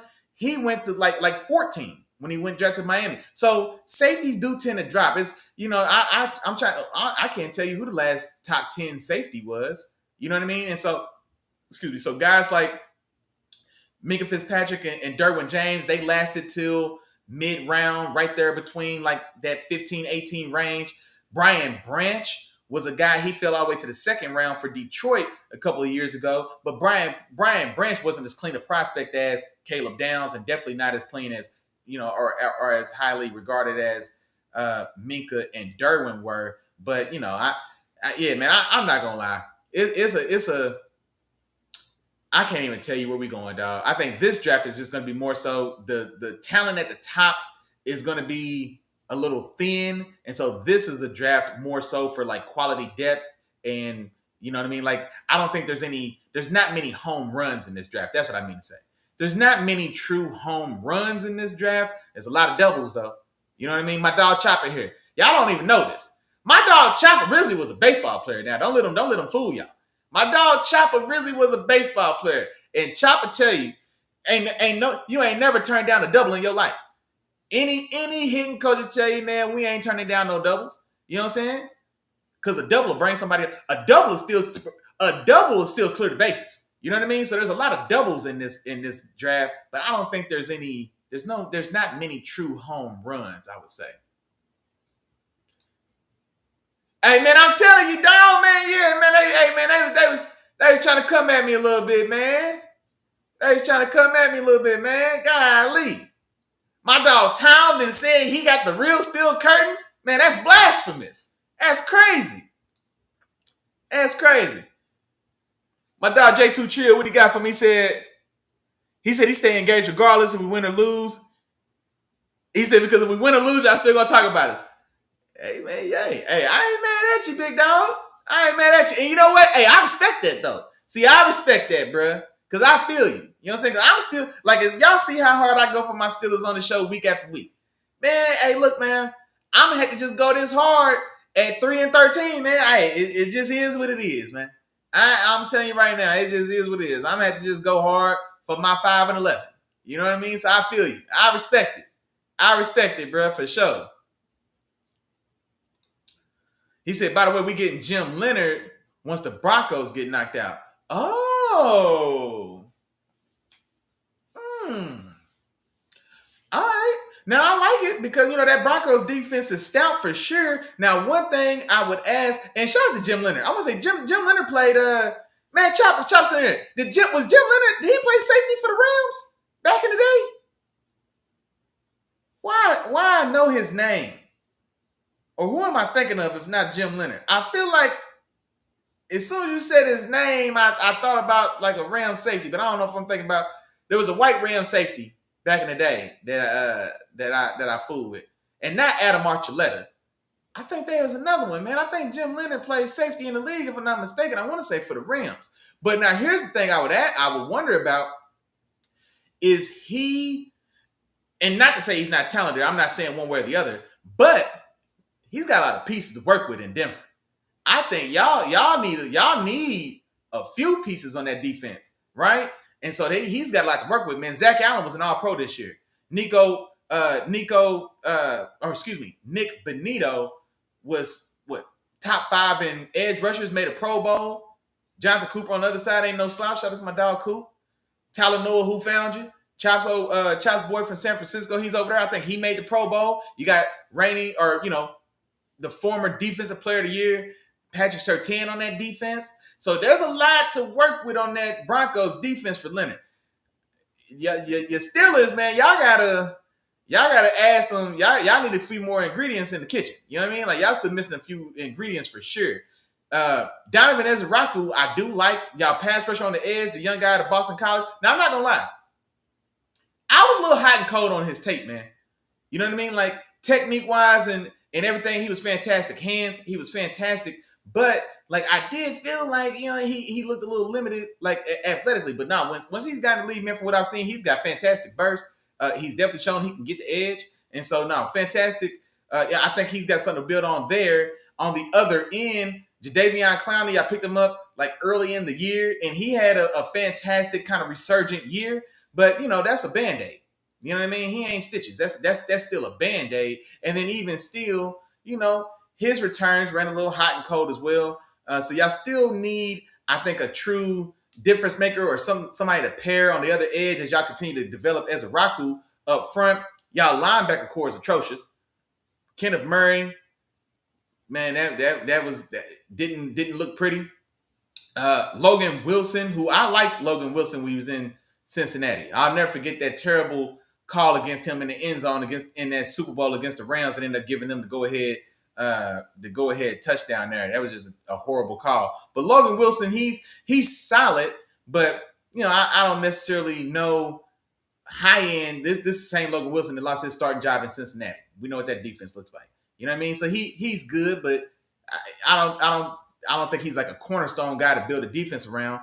DeRyan Bland, he's got one fantastic year of production, but he's a slot receiver and he's getting himself cooked on the outside. But again, he's playing out of position. He's a slot guy. He made his name and his money playing in the slot, but there's no real bodies on the outside, so he's had to kind of double dip there.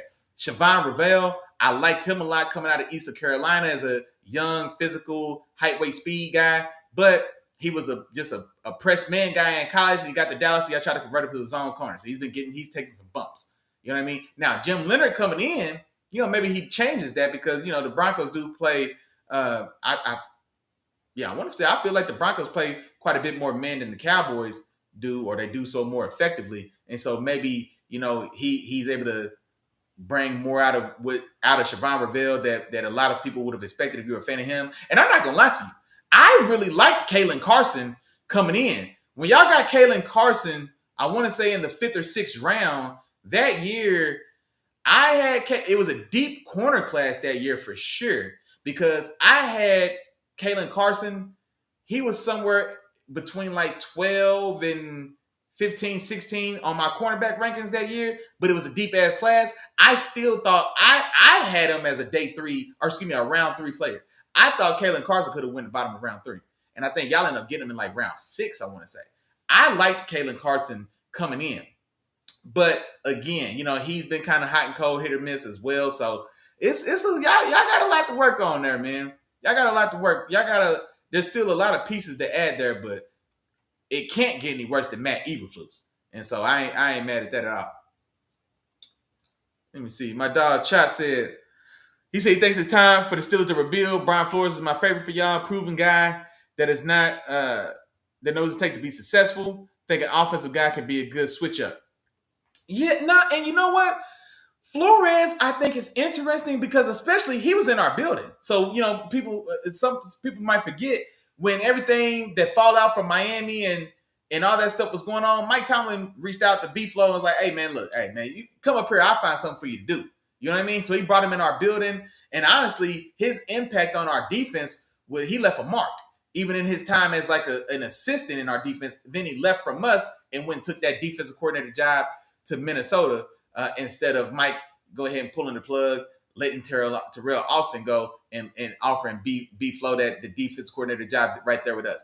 And you know what? That's one thing I didn't talk about when I talk about Mike Tomlin is, like I said, man, this like loyal to a fault. Holding on to Matt Canada for so damn long. Holding on to Terrell Austin for too long. You know what I mean? The organization itself holding on to Big Ben for too long. You know what I mean? So things like that, man, opportunities missed and stubborn to a fault, loyal to a fault. You know what I mean? In those type of instances. But the only thing about B-Flow is that like I don't know what we're gonna get like offensively. Like I don't know who would I can't really imagine like who would pair with him to run the offense. Because I do feel like he's solely and strictly a defensive guy. And I think I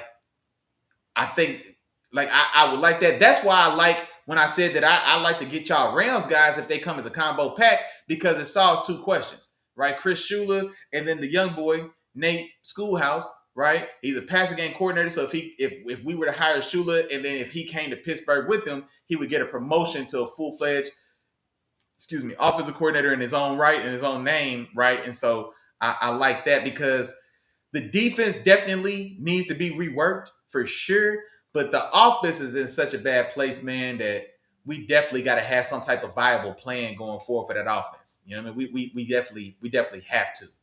We definitely have to. Hiring an offensive coach? I don't know, dog. That's just I don't know. I don't know if that's the Pittsburgh way. Like, and maybe it's time for change. This is a good time for change. You know what I'm saying? Like I said, man, we resetting, but I don't know if the organization is gonna want to go that far. Because we got a proven way. They've got a proven track record of what works for Pittsburgh. A young defensive coordinator, younger than 40. You know what I mean? I think Tomlin and Cowher were both first-time head coach. Chuck Noll. All three of them were first-time head coaches, and the Steelers were the last team each of them coached for. Like, think about that. You know what I mean? When we hired Chuck Noll in like 68, 69, he was a first-time head coach. He was about 35. He coached there until Bill Cowher. From like 68 to like, 92? You know what I mean? 90, 91? Somewhere in there, I think Kyren came in like 91, 92. So from like 69 to like 92, you know what I mean? That was the only head coach job that he had. Then we bring in Bill Cowher. Same mold. About 35, young defensive guy, first-time head coach, retired. Retired a Pittsburgh Steelers coach. You see what I'm saying? Mike Tomlin, young guy, 33, 34. First-time head coach. 20 years. You know what I mean? So, like, we've got there's a formula there that works. Like, the Steelers, and shout out to the Roonies, because they know they've got a good beat. That's 3 for 3, bro. That's 3 gold jackets. I'm trying to think right now, another organization that's got, like, what organization can we say that has, like, 3 certified Hall of Fame coaches consecutive? You know what I'm saying? Like, that's an established history or lineage, right? And so I think, like, there's a formula. If it ain't broke, I don't know if we got to fix it. Like the well ran a little dry, but the process and the system ain't broke. There was success. All three of those guys I just named won Super Bowls. All three of those guys I named went to multiple Super Bowls as well. You know what I mean? All three of those guys had winning career records. You know what I mean? Like, you know, I don't know if we need to get too far outside of what we do. You know what I mean? But depending on who it is, like Mike McDaniel, I don't want Mike McDaniel as my head coach. And I still think he's the most, you know, probably the most talented young offensive mind out there, because I'm not counting Shanahan and McVay. Like they OGs now. You know what I mean? Like they not, there's a new class of young guns now. You know what I'm saying? So like your Clint Kubiaks, your Mike McDaniels, you know, like that group. McDaniel, for one, like, nah, he's not gonna work in Pittsburgh, man. He was getting ran all over in Miami. You know what I mean? Like, nah, he ain't got the chops to be the head guy. I'll take him as the coordinator, right? If need be, but he ain't got the chops to be the head guy, I don't think. You know what I mean? I don't know enough about Clint Kubiak as far as like I know his ability as an offensive coordinator. He's doing a fantastic job in Seattle for sure, but I don't know enough about his, like, you know, his reputation for how he is with players and the style of leader he is and all that type of stuff. But I don't know if they'll, I mean, but they might, like you said, man, it may be time to go ahead and kind of break the mold and really shake things up. You might be onto something. He said, we thought there weren't any QBs in this draft either, but look at Dart and Shuck and how they looked.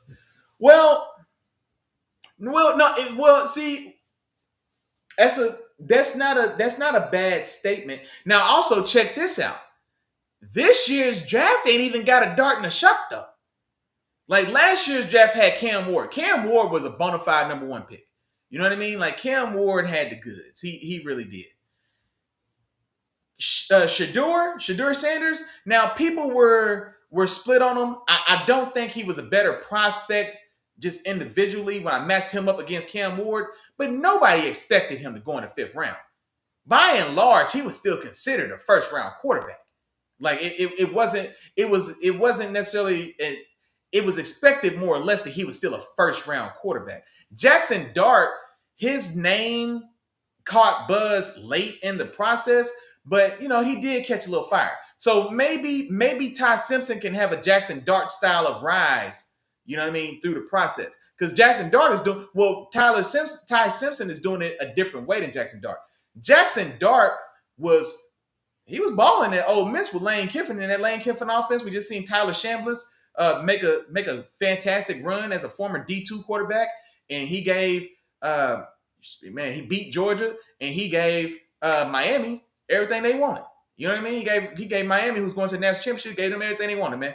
Gave them their money's worth. So we've seen, you know, how that system, that Lane Kiffin system, especially in college, like how it can produce, you know, good quarterback play. But Jackson Dart was just unknown. Wasn't nobody really checking for Ole Miss. But then when, you know, in this class, because outside of Cam and Shedeur, it was pretty thin. And so, you know, his name caught up. But then once he was kind of found, people did put him in the first round.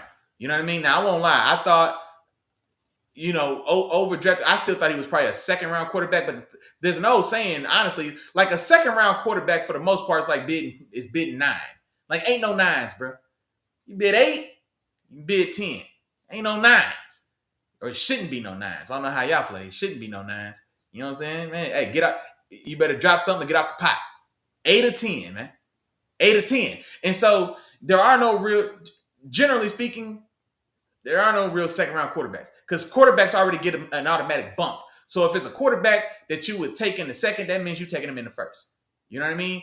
Tyler Shuck is an exception to that. But also, Tyler Shuck was a quarterback, probably a third round quarterback that got taken in the second, right? And so, you know, but this class I think is even thinner than that because at least there was 2 guys at the top that. Because for 2 years now, it was expected. We forget Shedeur. Shedeur was expected and talked about as being the number 1 quarterback when the time came. This is the year before he was even eligible. Because looking forward, we didn't know about Cam Ward. Because we forget Cam Ward, came through the mud. Cam Ward went was a 0-star prospect, went to Incarnate Ward, then he transferred to Bob's Your Uncle, then he transferred to, I think, Washington State, and then he transferred to Miami and balled. You know what I'm saying? But he didn't have like the pedigree that Shedeur had. So we knew Shedur's name for the longest. And so it was looked at going in, Shedeur was going to be the clear cream of this crop. And then, things happen. Then after, of course, when we see Cam Ward and boom, boom, boom, it changes. But this year's class is weaker than that class. Like Dante Moore not coming out, and he's talented, but he's still a very raw prospect. But, this is a rough class, dog. Yeah, this is a rough class. I ain't gonna lie. I ain't gonna hold you.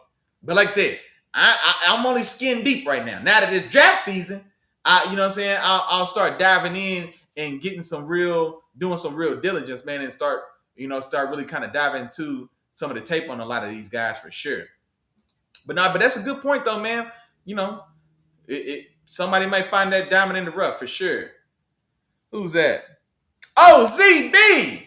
Favorite coworker, what's going on, man? He said, tuning in, not sure if you mentioned it, but it's hilarious that the Raiola just transferred to Oregon and then he's staying. Yeah, no, exactly. I did say that. Yeah, because Dante Moore, like I said, he was talented, but he is still raw. I think Dante Moore, is still 20 years old. You know what I'm saying? And so he ended up coming back. I also think the fact that the Jets were going to be the team that likely was going to draft him probably also was a good enough reason for like, you know what? I knew I already needed another year to develop anyway. Or like I'm not a finished product. I think he probably got damn good advice from his circle. You know what I mean? Who was like, yeah, we can strike while the iron's hot because this is going to be a desperate quarterback class. But do you want to put yourself in position to be successful, or do you want to put yourself in position to be successful for 1 year, or put yourself in position to be successful for 10? Coming out this year would have got him paid. So if nothing else, successful for this 1 year, he'd have cashed out. Probably 15. Now maybe no, the money only goes up. Probably 17 million guaranteed dollars. And so, do you want to get that 17 and be a burnout one and done because your career got ruined before you got a chance to get started by the Jets? Or come back, play the long game, and then now that 4-year contract and the Jets organization just may turn you into a prospect that you're not even viable going forward. Do you want to be Zach Wilson? You know what I mean? If I was Dante Moore or somebody in this corner, maybe that's the conversation they had. You want to be Zach Wilson? You know what I'm saying? Or you want to be Andrew Luck? Because Andrew Luck came back for that extra year as well. Now, you know what I mean? And so now, and even that's different. Well, depending on how you feel about Andrew Luck, his career was short. Honestly, I don't mind saying it. I think we overrate Andrew Luck in the grand scheme more than a tad. But it doesn't change the fact that he was a super, he had the goods, man. He was a damn talented quarterback. And so, yeah, I'm with you, though, man. So, Raiola transfers from Nebraska. Dante Moore says, nah, I'm not letting the Jets ruin me. I'll take my time. I know Phil Knight and Nike, right? They're based out of Oregon. They're the biggest NIL donor there. I know he got a damn good check from Phil Knight as well. And so, maybe it's not 17 guaranteed they would have had. And I wonder what it is now. 6, 8, you know what I mean? 1 year, so I know he got compensated as well. So I don't mind the move for him. And for Raiola, hey man, tough cookie. You know what I mean? You made that bed. Now, also, it's not the worst thing for Raiola to sit there for an extra year behind him, because Raiola was still, he was a young, talented guy, baby Mahomes and all that. He's trying to be Patty. And so it's not a bad thing necessarily to sit there and really hone in and lock in behind Dante Moore and get a lot of that background work done with Dan Lanning. And so now next year he puts his name in the ring to maybe compete or be able to come out as I guess 2 years from now, right? And so we'll see how it plays out. But yeah, I'm with you. If I'm Raiola, and you know what? Here's the thing as well, ZB. I wonder if the Raiola camp also knew that this was a possibility. Because I don't think it's been a secret that Dante Moore, he wasn't always, it wasn't a foregone conclusion that he was coming out. And so I think there was always, I think it was probably like 60-40, 70-30, just depending on who you ask. Me personally, I thought it was probably 60-40 that he would come out. Because also keep in mind, we don't talk about the risk enough of going back for that extra year. But I remember Marcus Lattimore. Marcus Lattimore was a damn good running back from South Carolina when Debo was there. Debo Samuel. I like Debo Samuels when he's coming into the draft as well. I remember back then. Marcus Lattimore came back to run it back one more time, tore every ligament in his knee. Barely got drafted, and I don't think he made it 3 years. You know what I mean? He went ahead and came out when he was projected to come out. He probably was going to be a first-round running back. You know what I'm saying? So, like, there's stories like that, man. You know what I mean? Like, it's not promised, it's not guaranteed. Garrett Nussmeier and Clint Klubnik from LSU and Clemson, right? Like, both those guys are going to be day 3 guys. But there was talks, maybe if they went ahead and came out, especially in this last year's class where it looked so weak, so to say, you know, I don't think either of those guys are going to go first round. But hell, when Tyler Shuck is going to, at this time, these guys had, you know, fair buzz. They were looked at, it was expected they were going to be number 1 picks this year. You know what I mean? So maybe they should have came out and struck while the iron was hot.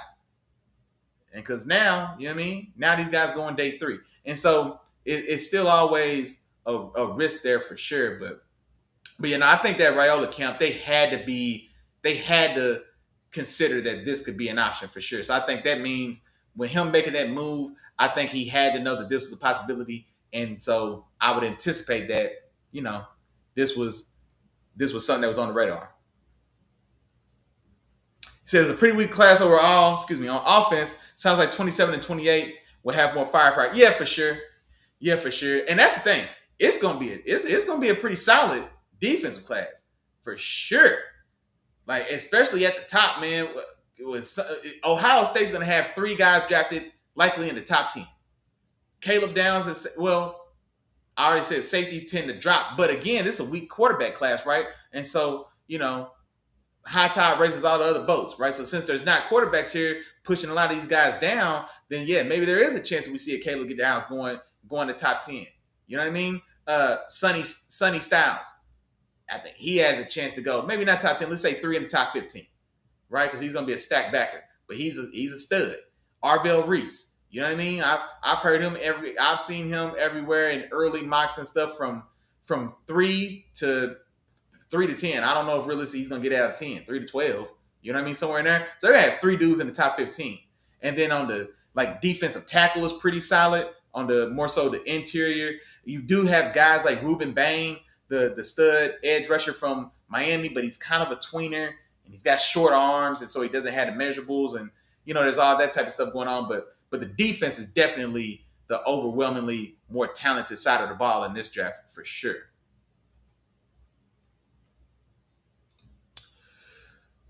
Oh, you was talking about O-line. Well, see, here's the thing though, cuz, like, honestly, we've already 3 of our starters on offensive line were drafted 2 years ago. So it's a young offensive line. And honestly, bro, they're talented. They were just overmatched. They're still young. Zach Frazier is going to be an all-pro center. You know what I mean? Troy Fatanu, our right tackle, now he got cooked by Will Anderson and Daniil Hunter. But honestly, and I don't know how much other football content you watch, but if you watch like Brian Baldinger, I love his film reviews a lot on, I watch him on Twitter, you know what I'm saying? Or X, whatever. But Brian Baldinger, Duke Manyweather, if you're familiar with him, he's like a O-line guru. Like a lot of the top O-line prospects, etc., they go train with Duke. And actually, he's based out of Dallas down here. You know what I'm saying? He's down here in my neck of the woods. And so, you know, like guys like that, they sing the praises of a guy. Zach Frazier was Duke Manyweather's number 1 center coming into the league. And remember, that's what JPJ, Jackson Powers Johnson, was the top guy on a lot of people's boards. He had Zach Frazier. Troy Fatanu and Brian Baldinger, before this Houston Texans game, both of those guys said that Troy Fatanu should have got, his play warranted all pro votes. So he's a talented guy. He just got cooked. I mean, he just got worked. You know what I mean? He did. He was just overmatched. But we've already rebuilt 3 of those 5 spots are brand new. The 4th spot, we drafted Broderick Jones in the 1st spot. Now, that was a miss. But the other 3 guys, and then I didn't even mention our right guard, Mason McCormick. Now, we got him in the third round, but he's been solid as well. I mean, but they're young and they got overmatched, dog. They were just young and overmatched. But that O-line more or less is rebuilt. 3 of those 5 guys are on their rookie contract. And 2 of those 5, the center and the right tackle, have like all pros in their future. So there's already been some work there. Now we still do got to add some pieces. Like I said, our left tackle in that Monday game against the Texans was an undrafted first year. He was starting his 4th game in his career. He's 27. He was undrafted. He was like the 4th string tackle off the practice squad. He started for us. Now he ended up being a hidden gem because he played well. Honestly, he played damn well in like the 3-4 starts he had before this playoff game. But again, he went against a guy in Danielle Hunter who's got more career sacks than Dwight Freeney and Derek Thomas. You know what I mean? He went against Will Anderson, who is truly probably the best two-way edge in football, right? Him and Myles Garrett. But, outside of next to Myles Garrett, because Myles Garrett's a fantastic run defender as well. TJ Watt, once upon a time, was a stud, 2-sided guy. But, like I said, man, it looked like age had caught up with my dog TJ. But Will Anderson, by and large, is the best two-way player in football off the edge, not named Myles Garrett. And so, these guys were just undermatched. And so, yeah, we'll have to – this isn't a great tackle class either. Like the best tackle prospects are Spencer Fano out of, is it Utah? And I want to say the right tackle from Miami. I can't think of his name. Gosh, Lee, now I'm blanking. But yeah, those are the 2 best tackle prospects, but they're not like blue chip guys. They're the best in this class, especially the guy from Miami, right? He's going to be considered probably the best of this class, but this class is relatively weak. In another class, maybe not. You know what I mean? Last year's class, absolutely not. You know what I mean? And so, and he's a right tackle. Like we've got to find a true answer at left tackle. And then of course, Isaac Seumalo from the Eagles, who came over to us for 3-4 years ago, he may retire. And so, we do need to add some pieces on the left side, but this just isn't the draft to go for that, and especially not high. And especially like you're not drafting the guard in the first round unless it's Quentin Nelson or it's not often that you go interior offensive line in the first. You know what I mean? Like those positions you generally build through like the body of the draft, 2 through 4. You know what I mean? You'll find a starter 2 through 4. Mason McCormick is starting for us out of round 3, and also he was a small school guy. I want to say he went to like South Dakota State. You know what I mean? In the 3rd round, he's starting for us at right guard. You know what I mean? Like that's not uncommon. You know what I mean? For interior line play for sure. And so you don't like I said, it's got to be a true blue chip guy. Or like I said, now if you're getting a quality left tackle, then yeah, those guys are gonna go fast and early in the first for sure. But like I said, we're picking 31. Said Cowboys grabbing downs at 12. You better hope Washington don't take them at 7. I think the talk around the fire pit is that Washington and Dan Quinn got their eyes on them at 7. Lord knows they need them because that Washington defense is shaky, to say the least, especially in that back end. Let me see, man. Oh man, we didn't ran a little long, man. It's 9 o'clock. I'm gonna finish up these chats, man, and then man, it's are y'all gonna tell me it's 2 hours in, and then nobody tell me to put the chat on the board? Man, y'all tripping. That's crazy, man. That's crazy, dog. That's crazy. That's y'all fault. Y'all been here 2 hours, anybody say nothing? That's crazy.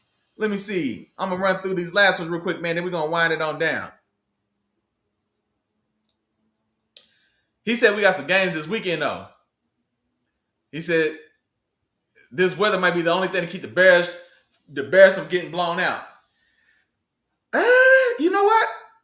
I don't know. Blown out is strong now. Y'all, we see how the Bears play at home. They got some home cooking going. They got some type of secret sauce. You know what I mean? They drinking Mike's secret stuff. You know what I mean? Like there's something going on. That Bears team in that building. And are y'all playing at night? If they put y'all as the night game, boy, they got something. They might got something in store for y'all. Oh, hell. And that's the Sunday night game. Sunday night in Chicago, man, they powers are at their apex. You know what I mean? Like, I don't know, man. It's going to be, I think the Bears, y'all definitely, I would say the better team for sure. But the Bears got something going on, man. In that building on Saturday night, on you know what I'm saying? In that building at night, you know what I'm saying? They got something going on, dog. But I definitely got y'all. Oh, that reminds me, y'all. I'm glad you said that, man. I ain't even put through Saturday games. All right, I'm going to run through these comments. I'm going to hurry up and drop my scores for those Saturday games, and then we're going to shut it on down, man. My dog ZB said Rams had a white running back named Brian Leonard. Might be who you're thinking of. And you know what, bro? That might be it. Because I was like, man, I know I've seen a white boy in a Rams uniform, dog, named Leonard. I know I had. I was like, man, I can't be tripping. Maybe that's what it is. Because I was sitting there like, man, did he play safety? But I was like, nah, that was Adam Archuleta. I liked Archuleta. But I was like, man, I know it was a white Leonard that played for the Rams. Shout out to ZB, man. That's probably what it is then. I do think Jim Leonard played. That name sounds familiar. Maybe he was a DB for another team, like a safety for another team, maybe. But that name sounds so familiar. But no, shout out to you, bro. Cause I was like, I know there was a Leonard. I know there was a white Leonard for the Rams, bro. I'm glad you pulled it because I was trying to drive myself crazy thinking about it.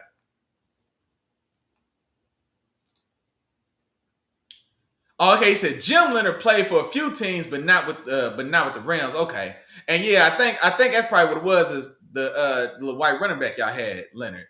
Maybe that's what it was. I was like, man, I know I've seen a Rams Leonard jersey for sure. But yeah, hey man, who did he play for, dog?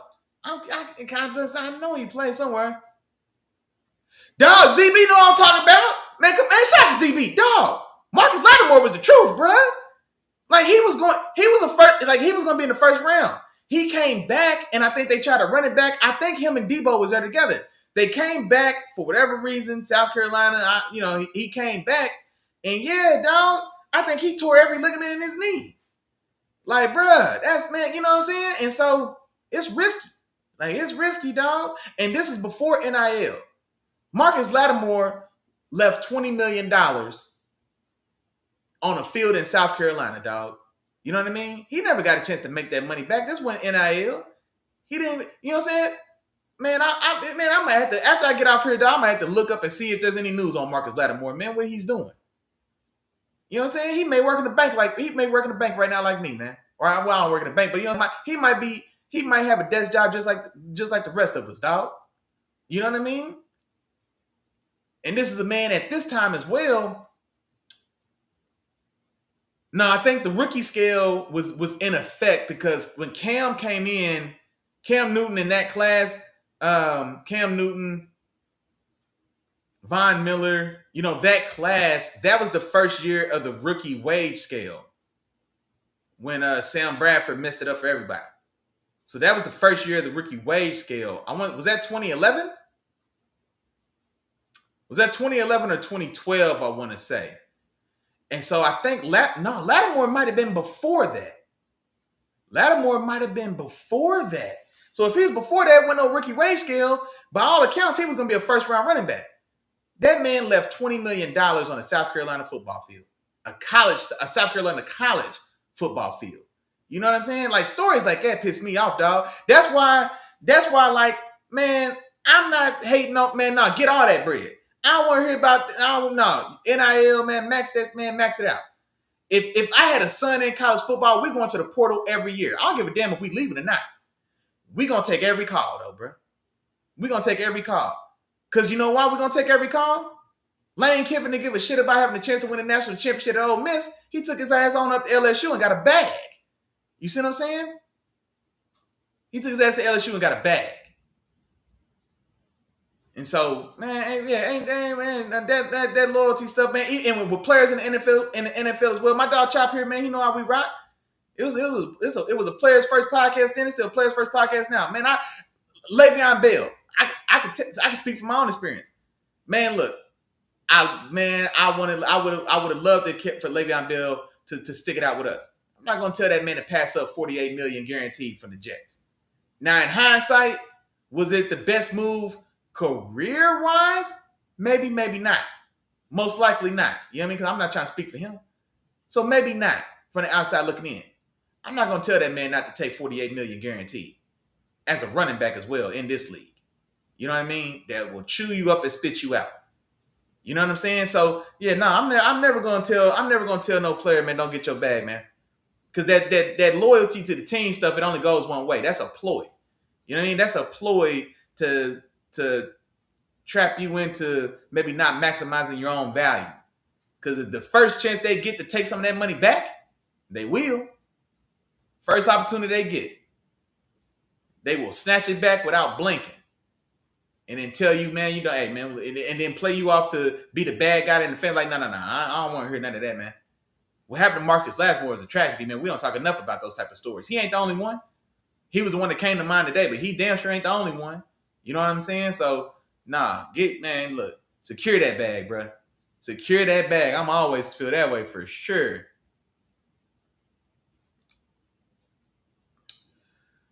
Let's see. J2 Chill. He said, Mr. 4.5 finger dinger. Cuz you have to tell me what that is. I don't know what that is, bro. Mr. 4.5 finger dinger. I don't know who that is. What that is.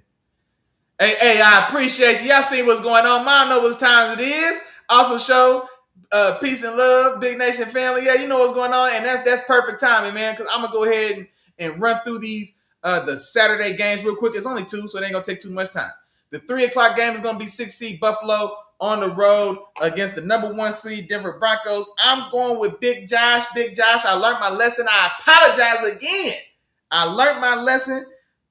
Big Josh and Buffalo go to Denver. They get this done 27-23.